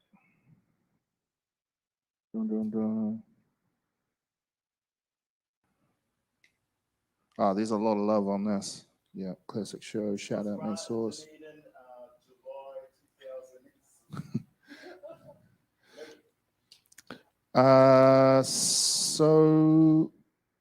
They've disappeared. Okay, well, here's one that I can find. Question: what's a classic Tahu FM memory/story you can share with us? I know that you've covered quite a few, but is there, you got any more in the bank there? Standout for me is meeting Guru. He was I really, really looked up to him. I had a flatmate in Porirua who was heavily into jazz, and he thought hip hop was sort of walking up the street, keeping time with my feet. I thought jazz was elevator music, and in the middle there we had the Jazz Mataz albums from Guru, and the Big Gangstar Fan with DJ Premier. So when she came on the show with me and Richie on our show, and that was like massive for me. And that interview was like an hour, or it felt like, and it was stupid hot. And he DJ Solar with him, and we didn't ask Solar any questions, and he left after about 5 minutes. But yeah, that was big time. That was one of the big moments for me. Oh, geez. Far out. There's so many. I think one was Nisha Mystic were in town in Christchurch for a gig on a Thursday night. So I went along to the gig. And then we carried on partying till I had the show to do at 7 in the morning on the Friday, and they came back to the station with me. Don't tell Oopses. And we were kind of a little bit intoxicated while we were doing the interviews and stuff. Best show I've ever had. Best show. It was to date the best show. And if Orbs, I tried to get Orbs to put liquor in the studios, but that didn't go down well. But that was probably a memory that I can kind of share. Yeah. Just for the record, Broadcasting Standards Authority regulation state no less than 12 hours before drinking and an air shift. So it's a law. Is it really? Just saying. Is it a law? It's BSA reg. Just saying. Oh, you hired me. Well, Didn't tell me that one. Shout out to Michael Manurewa Pakeha for that question. Yeah, got another question from Vegas Rua. That's my son. Oh, yo. Well, his question was, how many rangatahi would ask for studio tours around Tahu FM in its prime? A lot. And a lot came through too. They came in with their teachers and stuff. So yeah, no, that was cool. We had a lot of product for them. That's probably why they came. We had heavy sponsorship from Eda Ripples. We had a lot of chips to give away. Yes, and we had the Crunch Cruiser. We used to, so we had the Eddie Ripples Crunch Cruiser. It had this vicious speaker rack on top. It's 6 speakers on the top and this mad sub in the back. And we used to go out and find other promo vehicles around town during the day and destroy them. And our favorite was the Black Thunders from ZM. Thunder hunting. We used to go thunder hunting. Is anyone from ZM? Good. Thunder hunting. We'd pull up next to them at the lights and they try to compete, but hip hop has bass. So we would just flick the switch under the dash and just blast the stuff out of them. Like the truck itself wasn't the greatest, but it was good to go thunder hunting. It was nosebleed material, but yeah. There was fun. There was times too, like when all that products kind of went away, we had to find our own product. You know, Tahu FM had to go out and really source, because it was really hard at the time to try and entice businesses to be involved with Tahu. We were doing some cool things, even getting interviews with international artists and stuff. I remember when Little John came through, we couldn't get an interview. And so because we're an iwi station, I had to ring up the local council and say, on behalf of Ngai Tahu, we would like to give Little John a Māori welcome. And so we had to take out about 15 of the brothers, dress them up in pew-pew, taiaha, and axes, and take him to an international airport and welcome Little John in so that we could just get an interview. So it was things like that. We were still looked down on. Tahu FM, we're never going to get that interview. But Ngai Tahu or Māori, if given the right opportunity, will create spaces. And I think this is not just Māori, I think this is Pacific Island in general. We just create our own spaces. And that interview was one of the best interviews that Norm Rahiri will ever tell you he did. But then, of course, he will also say to you, he forgot to turn the recorder on. So that's doubtful. Okay. So it was a great interview, but no one will ever know. But those spaces we had to create, and we were lucky enough that we had Little John invited us to the gig that ZM were running. So that was fun. Cool. Yeah. Do we have any partai in the room? Yep. It's from Danny. This is Oh, you. no. Wolves. I te tuatahi e mihi ana ki o kōrua, ki tō mahi te whakanuia, te reo I runga I te irirangi ki tēnei rohe. Nā mihi ki Ngai Tahu, Ngai Tuahu riri, mana whenua huri au ki te reo tuarua. Just like to acknowledge you fellas and the mahi that you've put in to uplift the language in this rohe, and also playing of hip-hop music on the airwaves. That there was one stage when you were the only ones playing it. So yeah, just like to acknowledge that. And then my question would be the infamous Ra tab. We got the infamous Ra tab. Was there ever So the legendary Ra tape. Infamous. Oh, is that what he said? Infamous. You all know about that, right? You know about the. So at most events or most, if we did an after party or something like that, I would tend to negotiate a tab with the bar, and it would be kind of like, most tabs are like, oh yeah, beer, wine, whatever, non-alcoholics, sweet as, and they'll cap it. A Ra tab doesn't get capped, and it's like everything on the bar, because by the time we get to the fourth whatever drink, lemonade drink, it's give me that. One of my Ra tabs got up to $13,000 in one night. It was a good night. It was a great night. It was And a big entourage. It was about 300 people there. You DJ'd. You were there. And who else was there? Oh, bloody. Yeah, anyway, one of the boys came down from Auckland, and he decided to stay the extra night just to come to this thing. And it wasn't even a thing. It was the day of, and I just put out a text to say, hey, we're just going to do a couple of news. at Winnebago's, and it was at Winnebago's on Gloucester Street, wherever we are, Gloucester Street, and it was yeah, it was I don't know how it got to that, 13K, and so the next day the owner rings me and goes, "Hey Ra, you should come and see me," and I said, "Oh, what's up? You good?" He goes, "Oh, I'm good. But you should come and see me." And he showed me the tab, and I was like, "Oh, hicka. Oh, well, I'm staff, so I'll get half price." I'm staff, I'll get half price, and we'll throw a couple of gigs, and that's another half off that, and it kind of disappeared, and it's become one of those things that we shall not talk Yeah, about.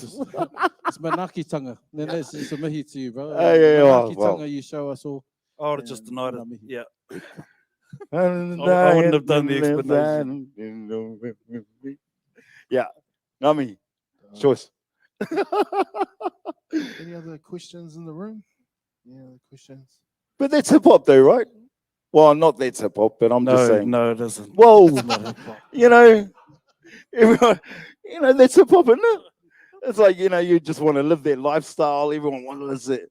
You live the dream. You live the life. Like I said, I'm not a rapper, but I want to live like one. I see it on TV. All right, that's enough rope. That's enough rope, bro. No. Thank Kia you ora. once again, YCD. Thank you once again, Club Yes. Kings. This is a bigger stage than Graham Norton, man. You guys are so spoiled to have the manuhiri and the expertise that you've got coming up here. As much as Richie says that he's more about the form than hip hop, to me he's always been a hip hop sort of icon as far as No. I've been sort of concerned. He's the judge. He's the judge and jury. If you ain't getting it right, he'll tell you. If you've ever seen the Golden Compass, they have these little fairy animals that are part of their spirit. Okay, this is a bit of a stretch, and they call them demons. And when they're young, they take on several different animal shapes before they find their true form. Same in hip hop. All right, when they generally try a couple of different things. These two are pretty much good at all of them. That's an analogy. Man, Wow. peace, mad freestyler, amazing b-boy. And I was thinking about it last night. Richie's usually when you're good at one thing, you're not that great at the other ones. Richie's an amazing b-boy. He can MC. He's a wicked DJ, and with the art that he's putting up on Insta now, he's conquered the art side of it. So to me, he's multi-elemental. I think it's amazing. And Raw, who's going to talk later on, he's not art DJ, he's the DJ. So you're lucky to hear what he has to say later on. So thank you. I just want to thank Richie for not taking all his photos down at one time so that I was able to save some and then print them off. So thank you very much for not. Right. Explain to Ra what an NFT is. All right. Thank you. Thank you, everybody. Thank you. Oh, hold up, Ra. So Yo. when you talked about people in terms of hip hop and in terms of the connection between people, I have a memory, and the memory is about acknowledging, I suppose, the needed as well. When we went to, was it O2 up in Auckland Summit, and none of us went back to, none of us went to the end gig. We stayed at the hotel. Because it was raining and we were too lazy. No, because we're from the south, so we know. Yeah. But my biggest memory of that was actually we just sung R&B at the hotel with Q Jigger, with the Southern Boys. That's one of my biggest memories of hip hop. Well, that's connection, eh? Because it was the Southern Boys, Dunedin, we had our Christchurch crew, and then what happened was that our vibe invited the tribe, and that we had GNR, was it GNR from Wellington? GNR, the two, G&D, GNR, G&D. And I remember the girl got up and she rapped, and everyone was like, whoa, far out. And that was just on a backing track that Shane was playing on the guitar. And it was rocking. And so our community got bigger. And then, it was so cool. It's just so cool that we can come together and do these things, regardless of what walks of life we come from. We're just united by being cool. And I love just coolness, because I'm not that cool and I'll just vibe off you guys. So that's cool. Cool. Kia ora. Kia ora. Go, mean.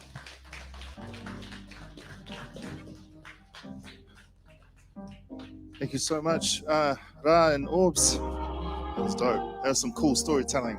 dug that. Very cool. So we've got two more keynote speakers, and we're going to keep it moving. We've got Welly-based OG pioneer, Jamie, aka MC Peace. So if I could please welcome you to the stage to do your thing. Please give it up.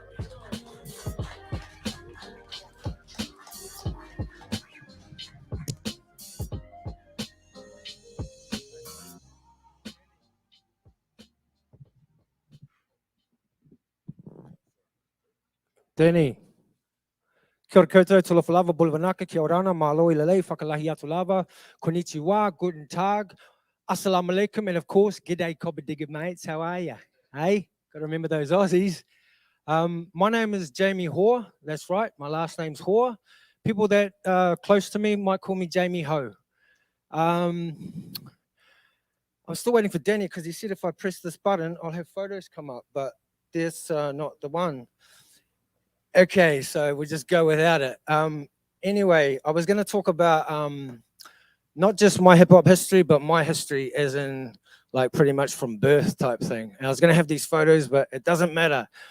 I was born in Christchurch Women's Hospital, lived my first 10 years of my life in a place called Rangiora, Rangoon to the locals. And I had two sisters and a brother. My older brother Tane, my sister Becky, me, and my little sister. I'd show you the photo, but Danny's not here, but that's okay.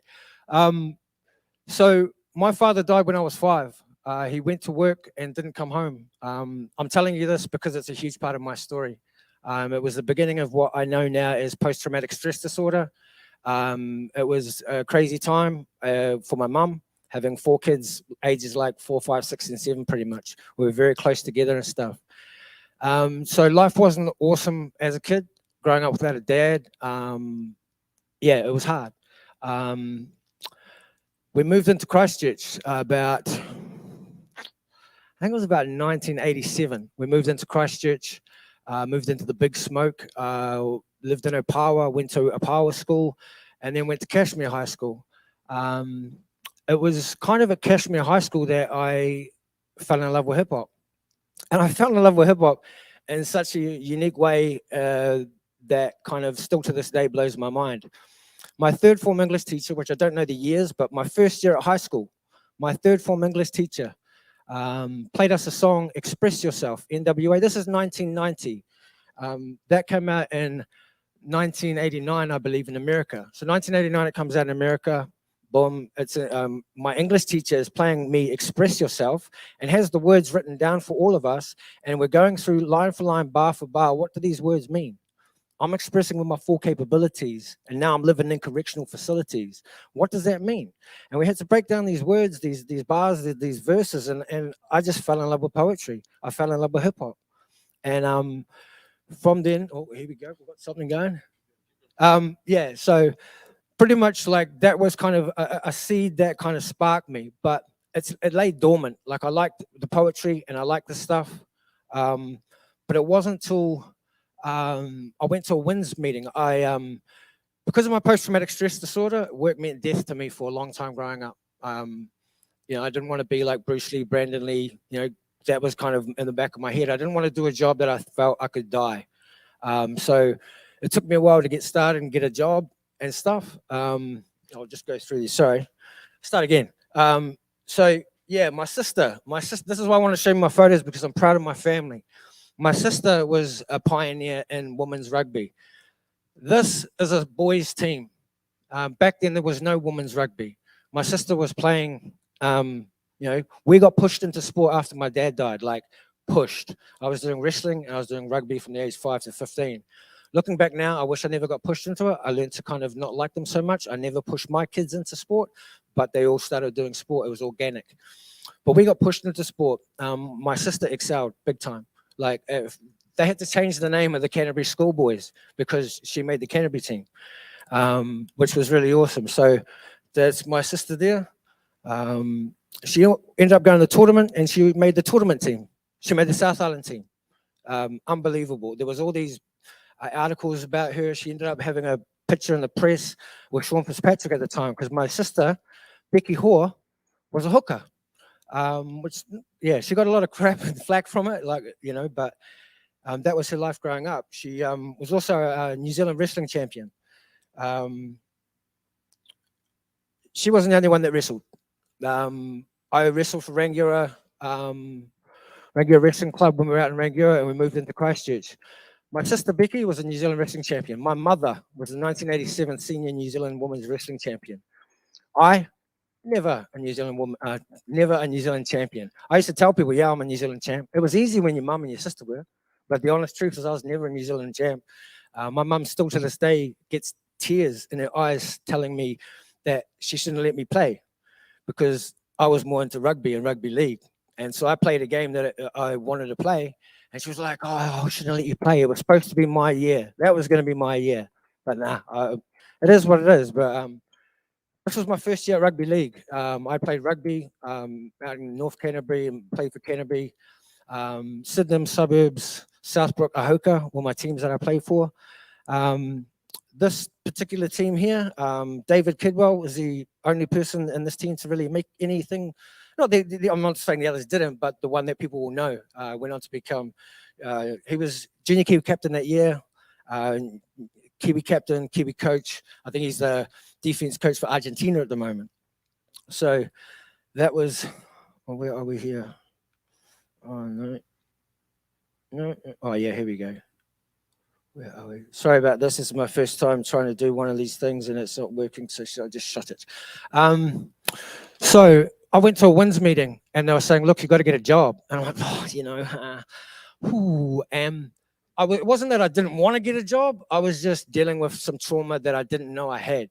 And like I said, work meant death to me. So I was scared to go to jobs. They were telling me this and that. And I'm like, oh, nah.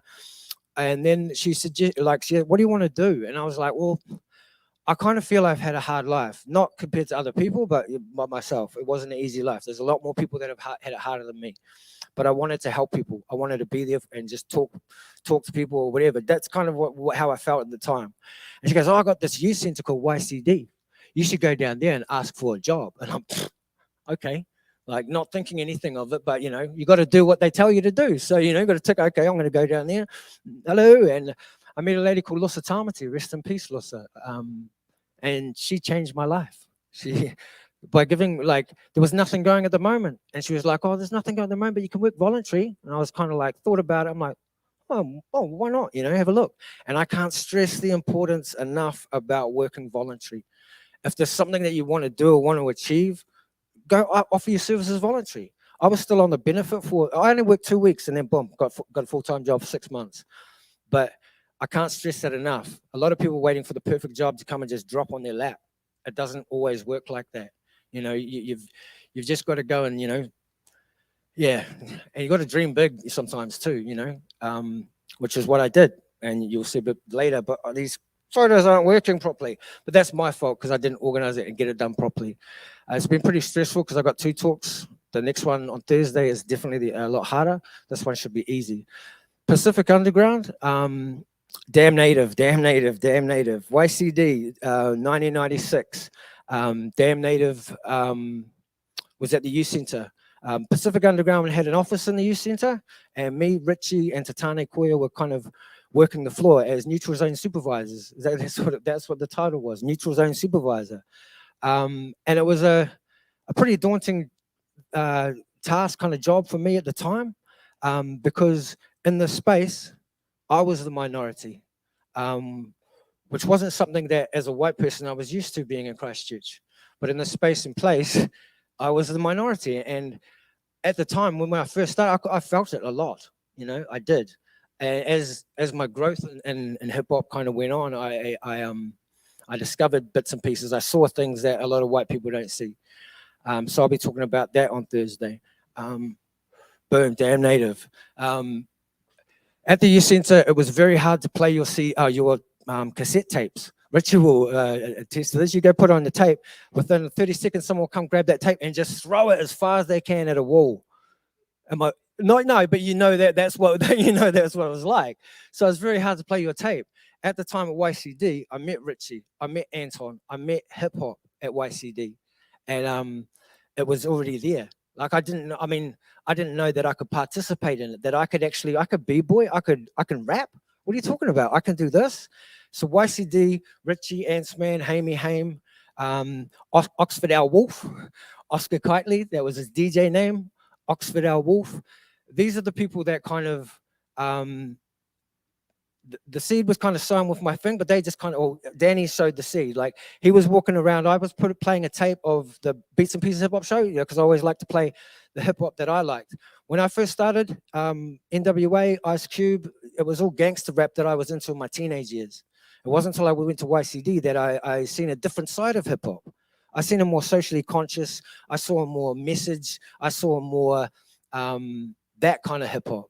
And Danny, Damn Native, when he turned up, and I seen him walk around. I didn't know who he was. I know that Pacific Underground organized a Polyfest at the time, and I seen him walk around talking to people, and then someone pointed at me, and he comes over to me and goes, "Is this your tape, bro?" I'm like, "Yeah." Why? I thought he was going to biff it or steal it or something.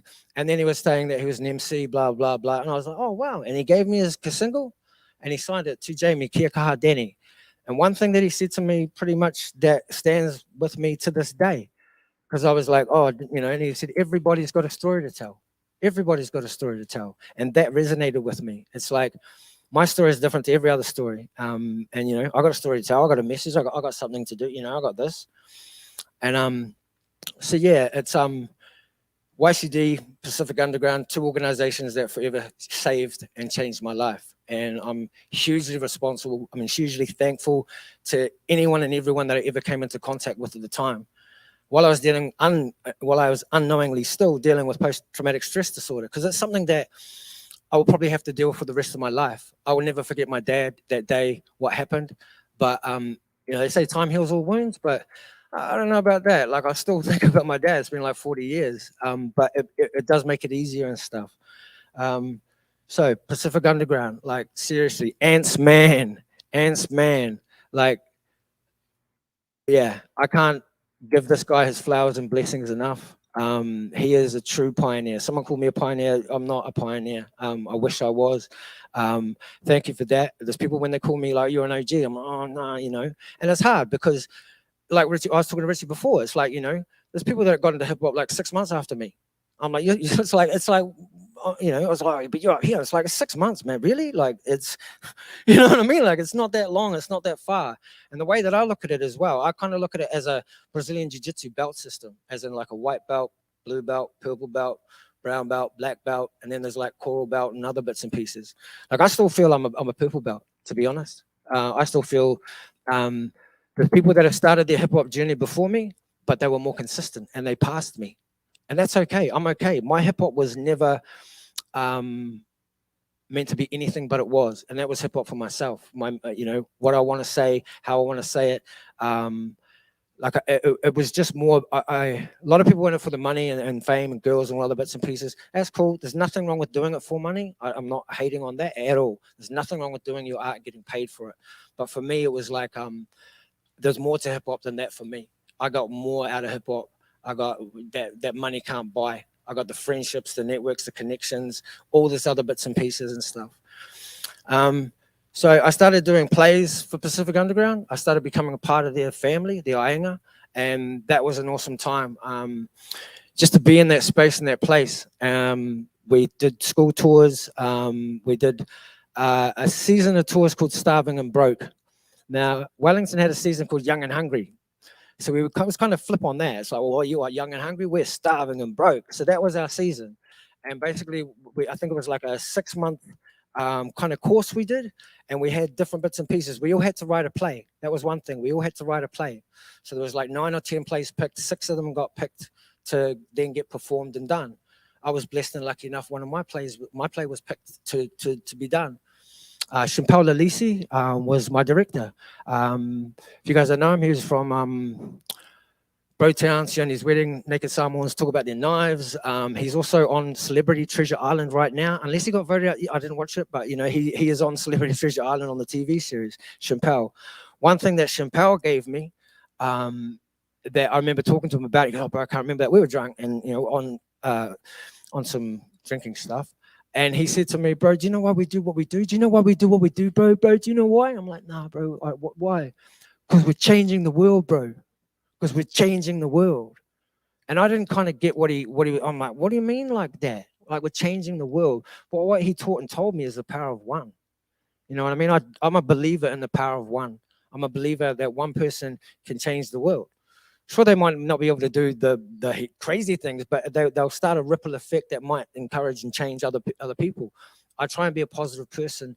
It isn't always easy. Sometimes there's bits and pieces of my life, trauma, other bits and pieces. When I first got into hip hop and stuff, I believe I was a purist. It was funny when Richie was like, I'm not a purist, and I was about to go, bullshit. He might not be now, and I'm not now. But back then, we all kind of were. We all kind of like, in my opinion, we were all like, this is hip hop, you know, that's not hip hop, you know, this is it, this is hip hop.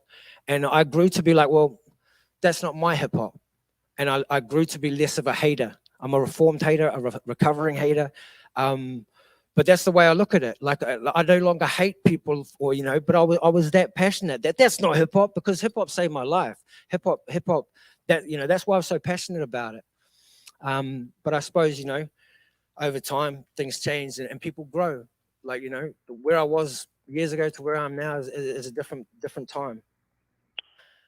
So Pacific Underground was doing these plays and doing stuff. There was, I think it was 1999, I believe. I got headhunted by a new organization called Te Whānau Pō Waiora, and it was a Māori theatre company, and they were going to do a 20-week tour around the country, and the play was on youth suicide. And I was like, man, I'm down with that kaupapa. But I went and I had to go ask my Pacific Underground people, hey, I've got been offered this, this and that. Gave them a blessing. There was nothing going on. So boom, I went on this tour all around the country. In the tour, I break dance in the play. I rapped in the play, and I taught. Afterwards, we had workshops. I taught kids a bit of breaking. I taught kids bits of. I taught kids in Balclutha, Roxburgh, Ranfurly. You know, all up and down this country. These little towns that needed it the most, because it's these little towns that, you know, a lot of these people were killing themselves at the time. So yeah, it's a huge thing for me, suicide and stuff. When I got back, when I went away on tour, at the time I was doing breaking workshops at YCD. It was a thing that kind of, I think Anton and me talked about. I had kind of started doing bits and pieces, or, you know, it was nothing major, but it was something that I liked and wanted to get into. I had friends as well. So Antsman gave us a space at Pacific Underground to, let's go, boom. Next thing, we started there. And it started, you know, from a couple of people. Next thing, it grew. At the time, I was also started an open mic night at Dan's, where if you don't know Dan's, it's not the best club to have an open mic night. But it was the only club that was keen. And so, yeah, hey, you know, it is what it is. If you don't know Dan's, people would say it was a place on Friday and Saturday night you wouldn't want to go to. It's a lot of trouble, a lot of drinking, blah, blah. It was pretty kind of crazy time. But I loved the place. It was my second home. My sister worked there too, and she kind of hooked me up with Dan. Shout out to Dan, if you're listening. But yeah, it was her relationship with him that he kind of hit me up and said, oh, bro, do you want to do this? And, you know, I was like, open mic night every week. Oh, I don't know. You get $50 and $50 on the bar tab. All right. And then I was sold, you know, and it was like I wasn't necessarily doing it for money, but for me, it was like, that is money. It's going to help me and stuff. I ended up doing it for over a year with an MC called Tucker XL. Big up Tucker XL. Like when I talk about my hip hop, there was people that were hip hop before me, but people that were here before me doing it in the culture before me. Like I said, Richie, Antsman, Tucker. Tucker was one that was, you know, he's an OG to me. He's a triple OG. Because when people say, oh, you're an OG, yeah, but there's triple OGs. If you know what I mean? That's the way I look at it. So me and Tucker did this thing, and it was he wasn't my first pick, you know. Sorry, Tucker, but you weren't my first pick. Marlo was my first pick, but of course he's like, dance now, and you know, wasn't into it, and I understand. And then I asked a couple of other people, and the first person I got, and we're everything, and he wouldn't even get on the stage, and I was like, okay, next, and then pretty much Tucker, and Tucker was awesome because we only had to do 4 songs. The first song, I just give Tucker the mic, the whole song's gone. I'm like, oh, just now got to do 3 songs. He was that good. He was, yeah, I really rate Tucker as an MC. One of the things they were talking about, what is it? He used to host kind of album releases and stuff. At the time, obviously Pacific Underground, Beats and Pieces, we were doing hip hop. There was other people in our town that were doing hip hop, and I would hate to go out without mentioning them. Dark Tower, Jody Lloyd, Jamie Greenslade, Eli. These guys were doing it here before me. You know what I mean? And there was times our crew had beef with their crew and this and that and rah rah, but that's kind of hip hop and all that. You know, this is when that's not hip hop. But you know, these guys have gone on to do amazing things with some of their music. Huge part of Christchurch hip hop history. As there's so many others like Soul Master C, like everyone said, Greg Churchill, Hamey Haim. Oh my goodness, this dude can rap. Like he was like the first person that I was totally blown away by. I remember listening to the hip hop show, Beats and Pieces hip hop show, and they were doing drop a topic, ring us and give us a topic. And I'm like, oh yeah, anti-disestablishmentarianism. And that was the topic I gave him. Boom, without hesitation, anti-this. And he just started breaking it down and doing, and I was like, this guy, like, you know, his skills, like, I don't know, they were amazing. Like I was blown away by him and scared by him at the same time. When I got back, I'd given my open mic night to Sheila Rock, to Lady Six, and to Voodoo Child. I was like, boom, do you girls want this? I'm off. And, you know, they'd come up in bits and pieces. And the cool thing about that open mic night thing was sometimes people were all around the country and you know, the hip hop, and there's an open mic night, and they'd come, and there'd be random people from America, just other bits and pieces. And back then there was no event page. There was no status. There was no nothing like that. It was just posters and flyers. That's all you had. And because there wasn't much money, we just had black and white ones. Like, and even trying to get them to get put up in a shop was, where? At Dan's? Nah. Like, you know, and like there was ones that kind of supported us, cheapskates, other bits and pieces that we could put it up. But, you know, trying to get the word out there. But as it started, as it progressed, and then it grew. And then it became, you know, a thing every week. Boom, there's hip hop there. Hip hop's there. You could get up and just jump on the mic. And it didn't matter your skills. My name's Peace, you know. I'm not a battle MC. Never have been. It's not that I won't battle. If someone starts talking crap to me, it's, oh yeah, let's go then. But for me, it's like I've got so much more to say than negative stuff. I'm glad she's left, but Voodoo's given me, she said I can talk about it, so that's awesome. Me and Voodoo had a battle, and she started punching me. And, you know, it was after her I was explaining to her, this is why I don't battle. You know, because the battles that I had, all other bits and pieces, ended up turning into fights. And it's like, you know, it's just something that, you know, when people say this is hip hop, I'm kind of, you don't have to battle. Like, I'm not going to stand there and let someone just abuse me. I'm going to, let's go, you know. But for me, it's, you know, it's just something that I wouldn't just go and start talking trash to someone else. It's just not me. So if I have to keep it real, then I'm not going to be a battle MC. I'm going to be trying something else. So when I got back from the tour, I kind of was like really thinking about, do I really want to keep on doing school tours, or do I want to do something else? And in my head and in my heart, I wanted to move to Wellington. You don't have to go to Hollywood anymore to make movies. You just got to be accessible to Wellington. And so for me, it was like, I had already started thinking about it. And for me, in some ways, not tying up loose ends and stuff, but my partner at the time, the mother of my kids, was working at Rowley Youth Centre, Hoon Hay. And I remember dropping her off and picking her up and seeing all these kids doing breaking and bits and pieces on stuff like that. And I was like, hey, babe, what do you reckon we could see if we could get something going at the centre? You know, like I could get some of these kids to come into the centre and we could do this there. And she went, well, she can ask. No harm in asking. And next thing, boom, I'm just starting some workshops out in Rowley, just teach, you know, didn't know these kids from a bar of soap. And next thing I see these two guys come in called Mac and Nort, these two brothers. And their stars was just, I was like, you're better than me, bro. You should take it. Like, seriously, like, you guys have got some power moves. Like, wow. And then these other people and stuff. And one memory from that time that sticks with me is when Nort come in, and he's kind of a bit down, and he's like, what's the matter, bro? And he's like, oh, Nort, I'm getting mixed up sometimes. Nort come in and he goes, Mac's going to join Common Ground. And he was very, very cut up over it. And I'm like, what's wrong with that? He goes, oh, I just thought, you know, we're building something here. Or I can't remember exact words, so apologies to Nort, but I ended up bringing the boys and having a conversation with them. And I basically talking about my idea of a hip hop crew is it's not just on the mic, it's not just on the thing, it's on the street. You know, it's everywhere. If someone, you know, going to fight you, your crew just, oh, see you later. And I was saying to him, you know, these are your boys and stuff. and I was talking in bits and pieces. I don't know how long it was, but within weeks, Rockefeller was born. And instead of him going and joining that, they just, because I said to them, imagine you guys in 2 years, imagine you guys in like 5 years. And it was awesome that, you know, that happened, and I was a part of that kind of thing. Another thing with my hip hop that I'm hugely proud of, back in the days, we used to open up the mic all the time, every time, without doubt, without question, every time we'd open the mic. It's something we did back then. I wouldn't have got the opportunity to jump on the mic and have my first go if someone didn't pass me the mic. Lady Six, I was there for the first time she jumped on the mic. I gave her the mic. Like, I opened up the mic. I said, we're going to open up the mic. Lady was there. Sarah was there. Sheila Rock was born that night by me. I mean, I'm not taking full responsibility because it could have happened without me.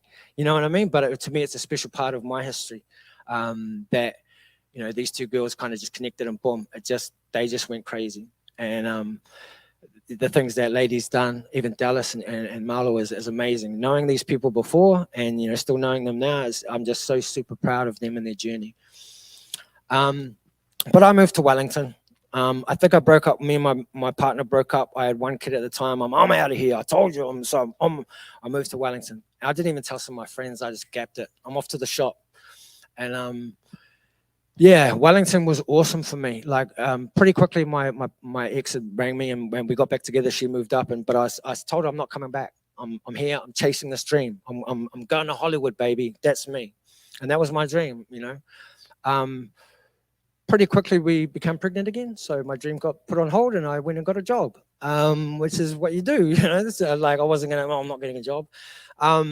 By this time, I think I was doing a lot of counseling, working through a lot of my trauma, a lot of my issues and stuff like that. I'm a huge fan of counseling. I'm a huge fan of talking about it. And so I was looking, and then I seen my local video store is hiring. I was like, yeah. Oh, is it full-time or part-time? Thinking it's going to be part-time. It's full-time. Oh, yeah, full-time. Okay, cool.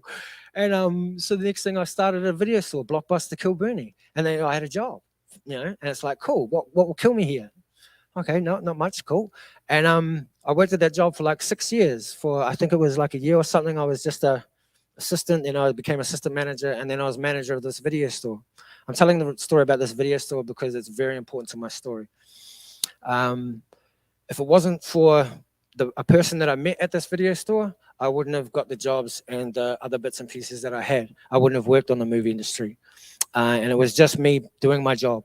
Just being a good person, being nice, just doing my job as best as I can. And I can't stress the importance of doing your job with a smile, because you don't know who's watching you, and you don't know if someone, especially if you get regular people, regular customers, someone regular person.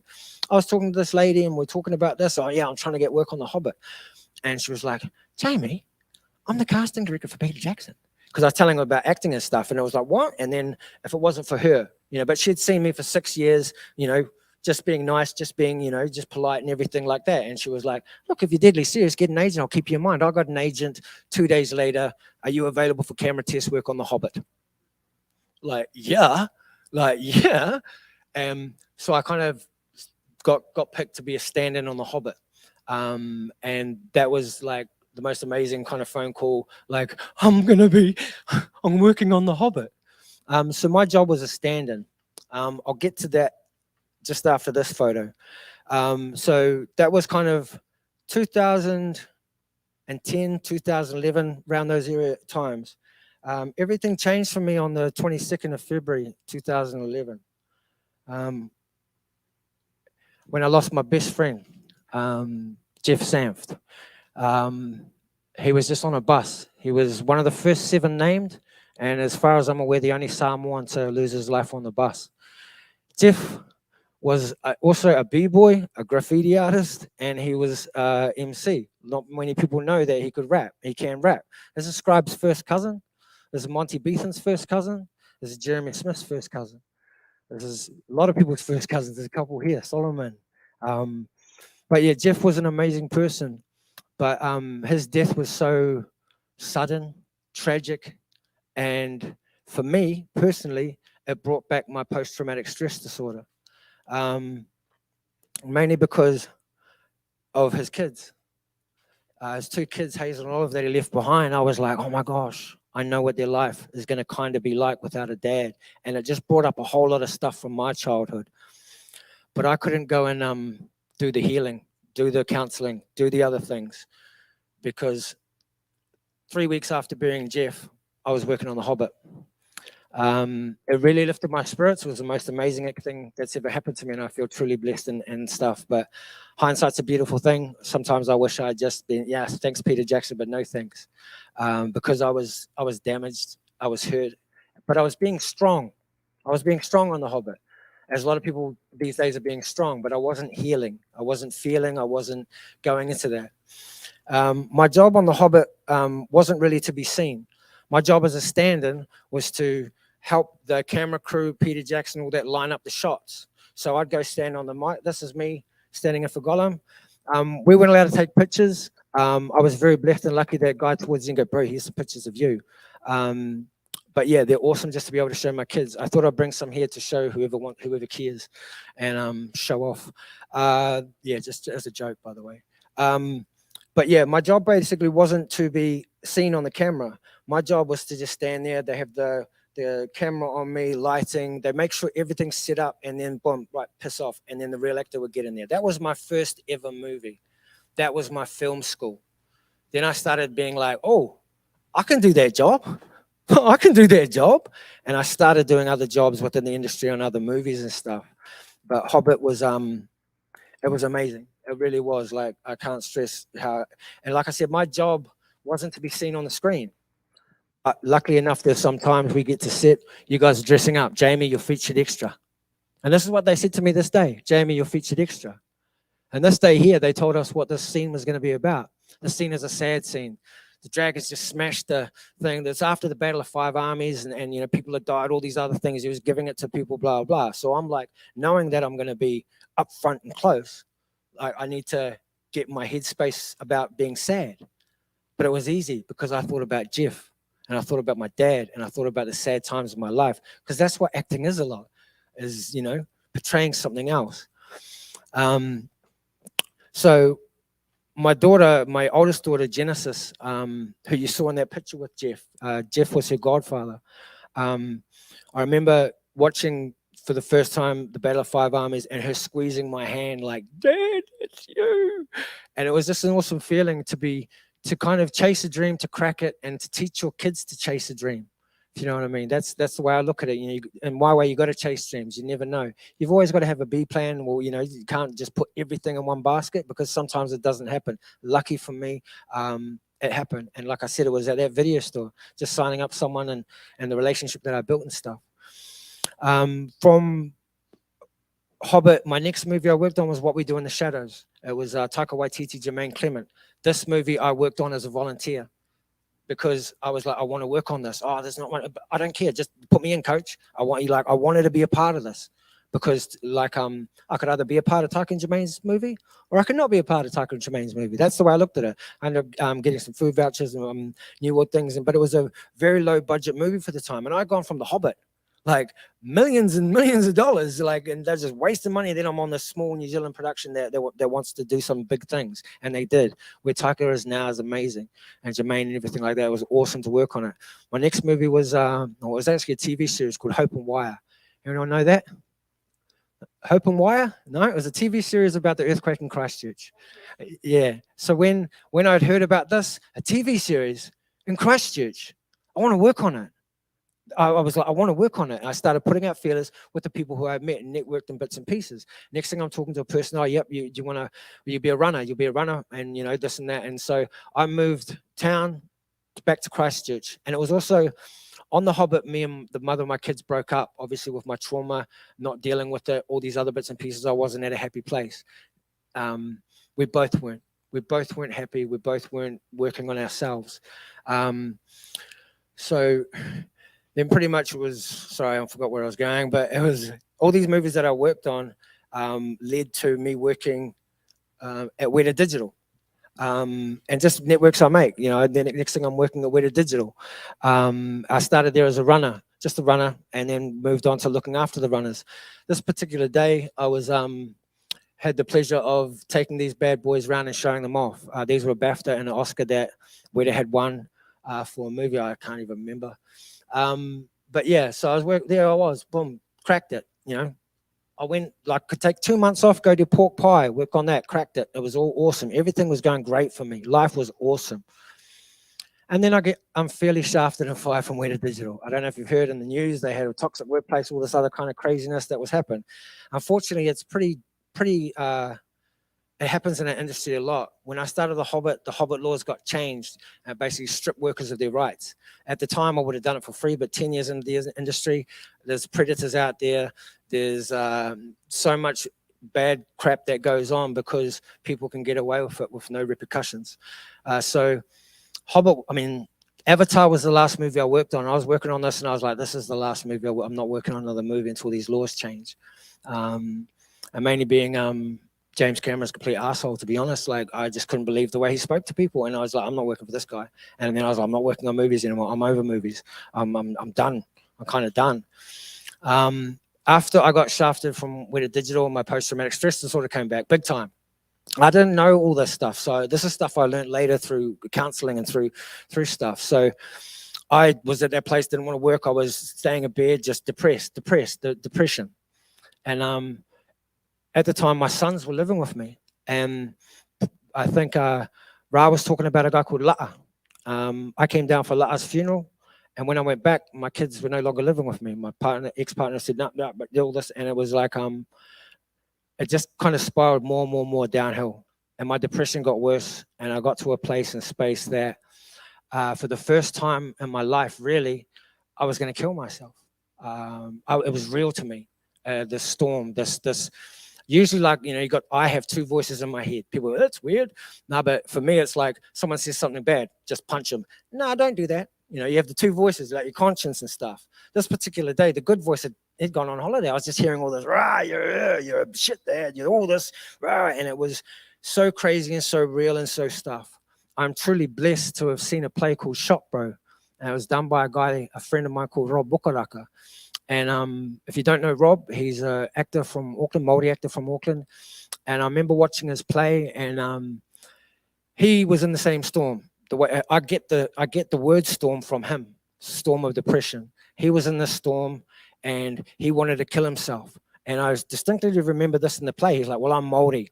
You know, they shot Stephen Wallace. They shoot, please shoot people Māori every day, or I can just go get. So he like wrapped up a ladle or other bits, rang the police, turned up, and he was like, this, boom, they shot him. And his journey of kind of dealing with some of his trauma, dealing with his depression, and he put it into a play, a one-man play, and he was going around touring and stuff and bits and pieces. 5 words that day saved my life, and I want to share them with you because hopefully if you're ever in that place, if you're ever feeling really, really bad, please remember these 5 words that saved my life. Crying is better than dying, and that's all it is. Like, I can't stress enough. After I cried and I cried and I cried and I cried, I didn't want to kill myself anymore. I wanted to get help. It was a healing thing for me. Just those 5 words. You know, the storm of depression, lots of people go through. Some people don't make it out. There is a way out, you know. And for me, it was crying. And it was Rob Mokaraka and his play and his words that saved my life that day. And I'm forever grateful to him and that message, which is why I'm here trying to spread the same message. So after all this, when I was in my worst kind of times, I needed hip hop back in my life. I needed music back in my life. I knew it. I knew I couldn't go a minute longer without jumping full into something hip hop. So I hit up Raw and I'm like, bro, I want to do your course. He's like, bro, aren't you Weta Digital? Not anymore. And I did his course. I'd wanted to do his course for 15 years beforehand, like when I was out in Porirua. But I had all these kids and I'm working and this and that. And then, you know, but I was so blessed and lucky to be a part of that history now because, you know, within weeks, I had so many songs on my computer. I'm learning bits and pieces from the best, DJ Spell, like Alphabet Head, you know. I was, yeah, anyone that's gone through that academy, that thing knows how good it is and how amazing it is. But it gave me hip hop, you know, it felt like it gave me hip hop again. Like the times when I was at my worst, I'd forgotten about hip hop. I just wasn't there, you know. So I know I needed it back in my life. And hip hop saved my life many times over. And I believe it will continue to save my life. I believe it will continue to save a lot of young kids' lives that get into it and elevate to it and learn from it and grow from it and stuff. It's a beautiful thing. You know, I hate when people target hip hop and they say this and that, and it's because that's my hip hop. You know, I know there's aspects of our culture that isn't great or isn't grand, and it's not necessarily my hip hop, but it's all hip hop. Yeah, so that's pretty much like what, like I said, why I'm here. Like, I'm a huge believer in the power of one. That, you know, one smile can, you know, change a day. You know, my job at the moment, I'm a full-time stepdad. So my partner opened up a cafe, and I wanted to support her.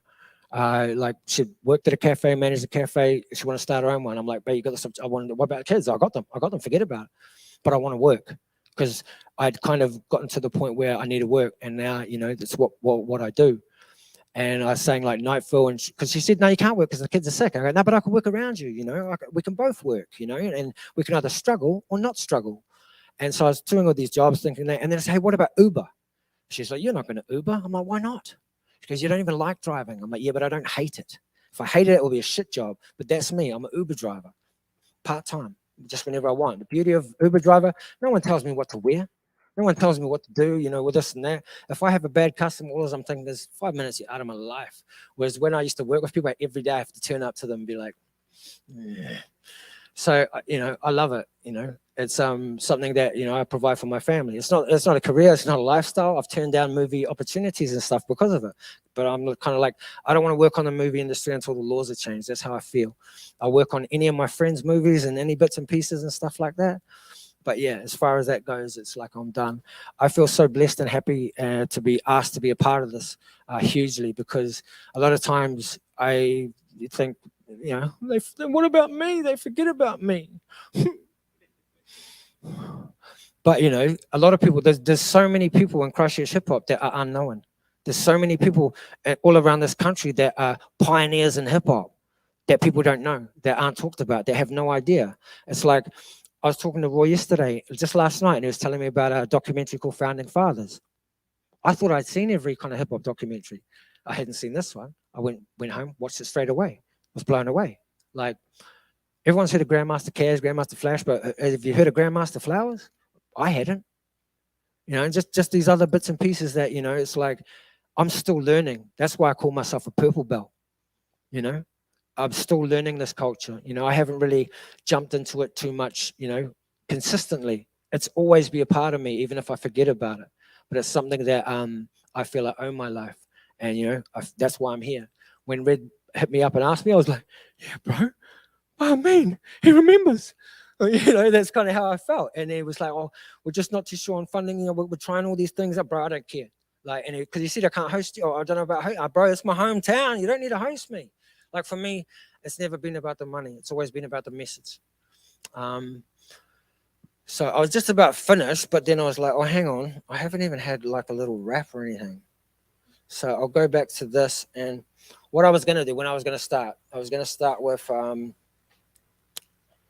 the year was 1983. Me, I was 5 years old when I came home from school and was told my dad was no more. See, Terence Edward Hoare had ceased to exist. Now on the fatal list, only to be missed. I was kissed goodnight for the very last time. You see, my dad got taken in his prime, 27 years young. My life without a dad had only just begun. No fun to be had with my dad ever again. The first defining moment in my childhood full of pain. And that's just a verse from a song that it was like, I'm going to take you back in time with this rhyme. With this rhyme, I'm going to take you back in time. I'm going to take you back in time with this rhyme. With this rhyme, I'm going to take you back in time. The year was 1986. Oh, hang on. Now, back in 96, I met this damn native who inspired me to be creative. The conception of peace as I know it. Danny planted a seed, but others helped grow it. And I'm going to show it for everyone that knows me, from Cashmere High to Manchester Street YCD to the terrific Pacific Underground where I first heard the sound. Thanks to the Ants Man, I heard beats and pieces and I quickly became a fan. Truth be told, I thought Hammy Haim was the man. And Richie Broke was no joke on the b-ball court. Same place I met Scribe was on that b-ball court. Every day you could find me playing 3-on-3 with just about everybody. Suddenly things changed, people moved away, and the Ants Man was the only one to stay. Crew disbanded, but the audience demanded more, and what they got was a whole lot more. Scribe, the Charmed One, Traveler Kaboom, and of course, Epi Ali, ready to rock the Garden City. But that's all ancient history. Honestly, I know the haters are gonna hate this, but Scribe was always destined for greatness, and we can debate this on the net until the cows come home. But the fact of the matter and the matter of the fact is the brother brought his family a home on talent alone. I love my brother Scribe. I miss him and I hope to see him. Thank you so much, Red. Like, seriously, like, when I talk about being a reformed hater, I never went to any of the Auckland summits ever. No, not going. And I was like, wait, I'm waiting for it to come to Wellington. And I'm still waiting for it to come to Wellington. And that's nothing on the people here. What the people here have done, hopefully, is lit a fire, a spark, or something to other centers all up and down this country. That this stuff is needed, this stuff is awesome. It brings the culture together. And this is what my idea of a summit was. I was hating on the summit, the Auckland one. Oh man, it's just about money. It's all rah. It's what about the culture? Well, this and that. That's me being a hater. I'm no longer a hater. I'm gutted that I didn't go. But yeah, I'm still hoping that there's going to be one. And you know, we've got a black belt here. I'm a purple belt. We've got a black belt here from Wellington that I've talked to about this. I'm not saying it's him, but I told him, bro, whatever you need, and we can get together as a community in Wellington.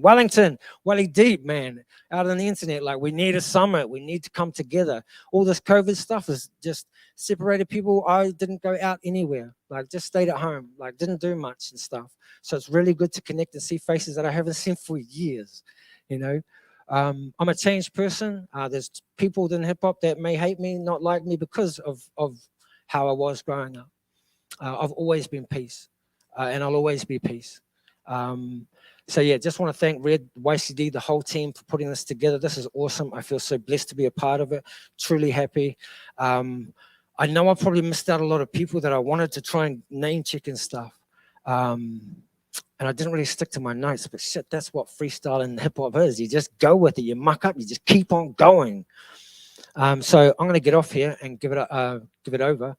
Or maybe take some questions, I'm guessing. But yeah, I can't thank you enough for letting me be a part of this and blessing this space with my story. Yo, the man. Give it up for MC Peace. Thank you, Jamie. That was dope. Apologies, I'm just super conscious of time. Yes, No, you're all good. So maybe, is there like, we'll just take one question? Yeah, bro. Yeah. Jamie, I've always wanted to know, way back in, I think it was the Beats and Pieces show, what happened that night with Mr. E and you, bro? Because did he say the wrong verse or something on the mic that night and you were going to come up to the show and just tear him up? I honestly can't remember. Like, honestly can't remember. Shouts out to Mr. E. That's one name that I didn't mention and stuff. Mr. E. I honestly can't remember, bro. I remember back in those days, you know, someone said something to me. I had a short wick, you know, the amount of times someone talked shit to me and we're fighting. Yeah, because it is not peace. Like, I can't remember that actual thing, to be truthfully honest. Like, I remember there was, you know, there was tension with all hip hop. It didn't matter. It's like, you're always kind of looking at someone like this. But no, I've got nothing but love for the brother, especially with what he's gone through lately and stuff. Yeah, because I thought that what actually happened that night, I thought he might have said something on the mic that was the wrong word and it sort of triggered things off. I have no idea. Yeah. No idea, sorry, bro. Yeah. But kia ora, bro. I'm really happy that you come down again. It's been a long time, bro. And good to see you, Triple AG. Yeah, well, we've seen each other, what was it, 2017 at the DMC's outside? And Wellington or? Yeah, Wellington, yeah. Yeah, I was going to say I wouldn't have come down the white guitar was that night. You were going there, yeah. But yeah, so glad to have you back, bro. Thank you, bro. Thank you. Solid. Thank you, bro. Thank you very much. Give it up again one more time. Cheers, brother.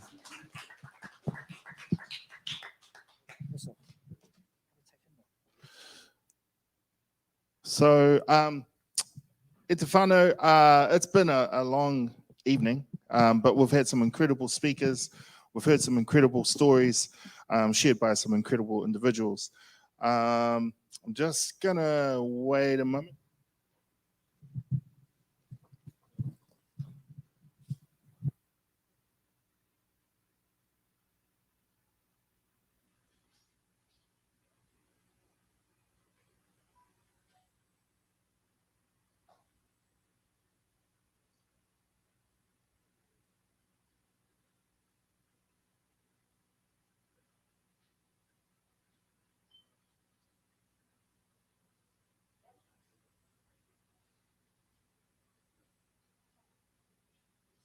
Just talk amongst yourselves while we do some coordinating, organizing.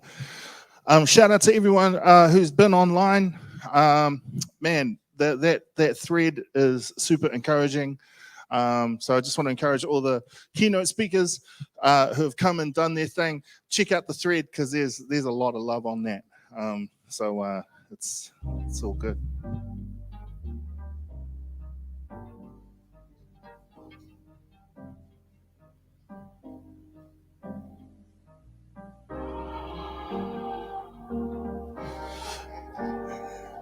Just in the nature of events, we've had to roll with the punches, switch up some things just because, yeah, we do need to be out of here. We are now going to be moving DJ Raw's session to tomorrow morning at 9 a.m. So for all those who are tuning in live, come check it out. Sorry, on the live stream, come tune in because we don't want to cut the brother short because we know he's got the goods. So yeah, that's what it is. Itafano. Shout out to everyone who's came in person, in the body, to be here. Shout out to you all. Hope everyone gets back to wherever you came from safely or wherever you're going to safely. Much love. Peace.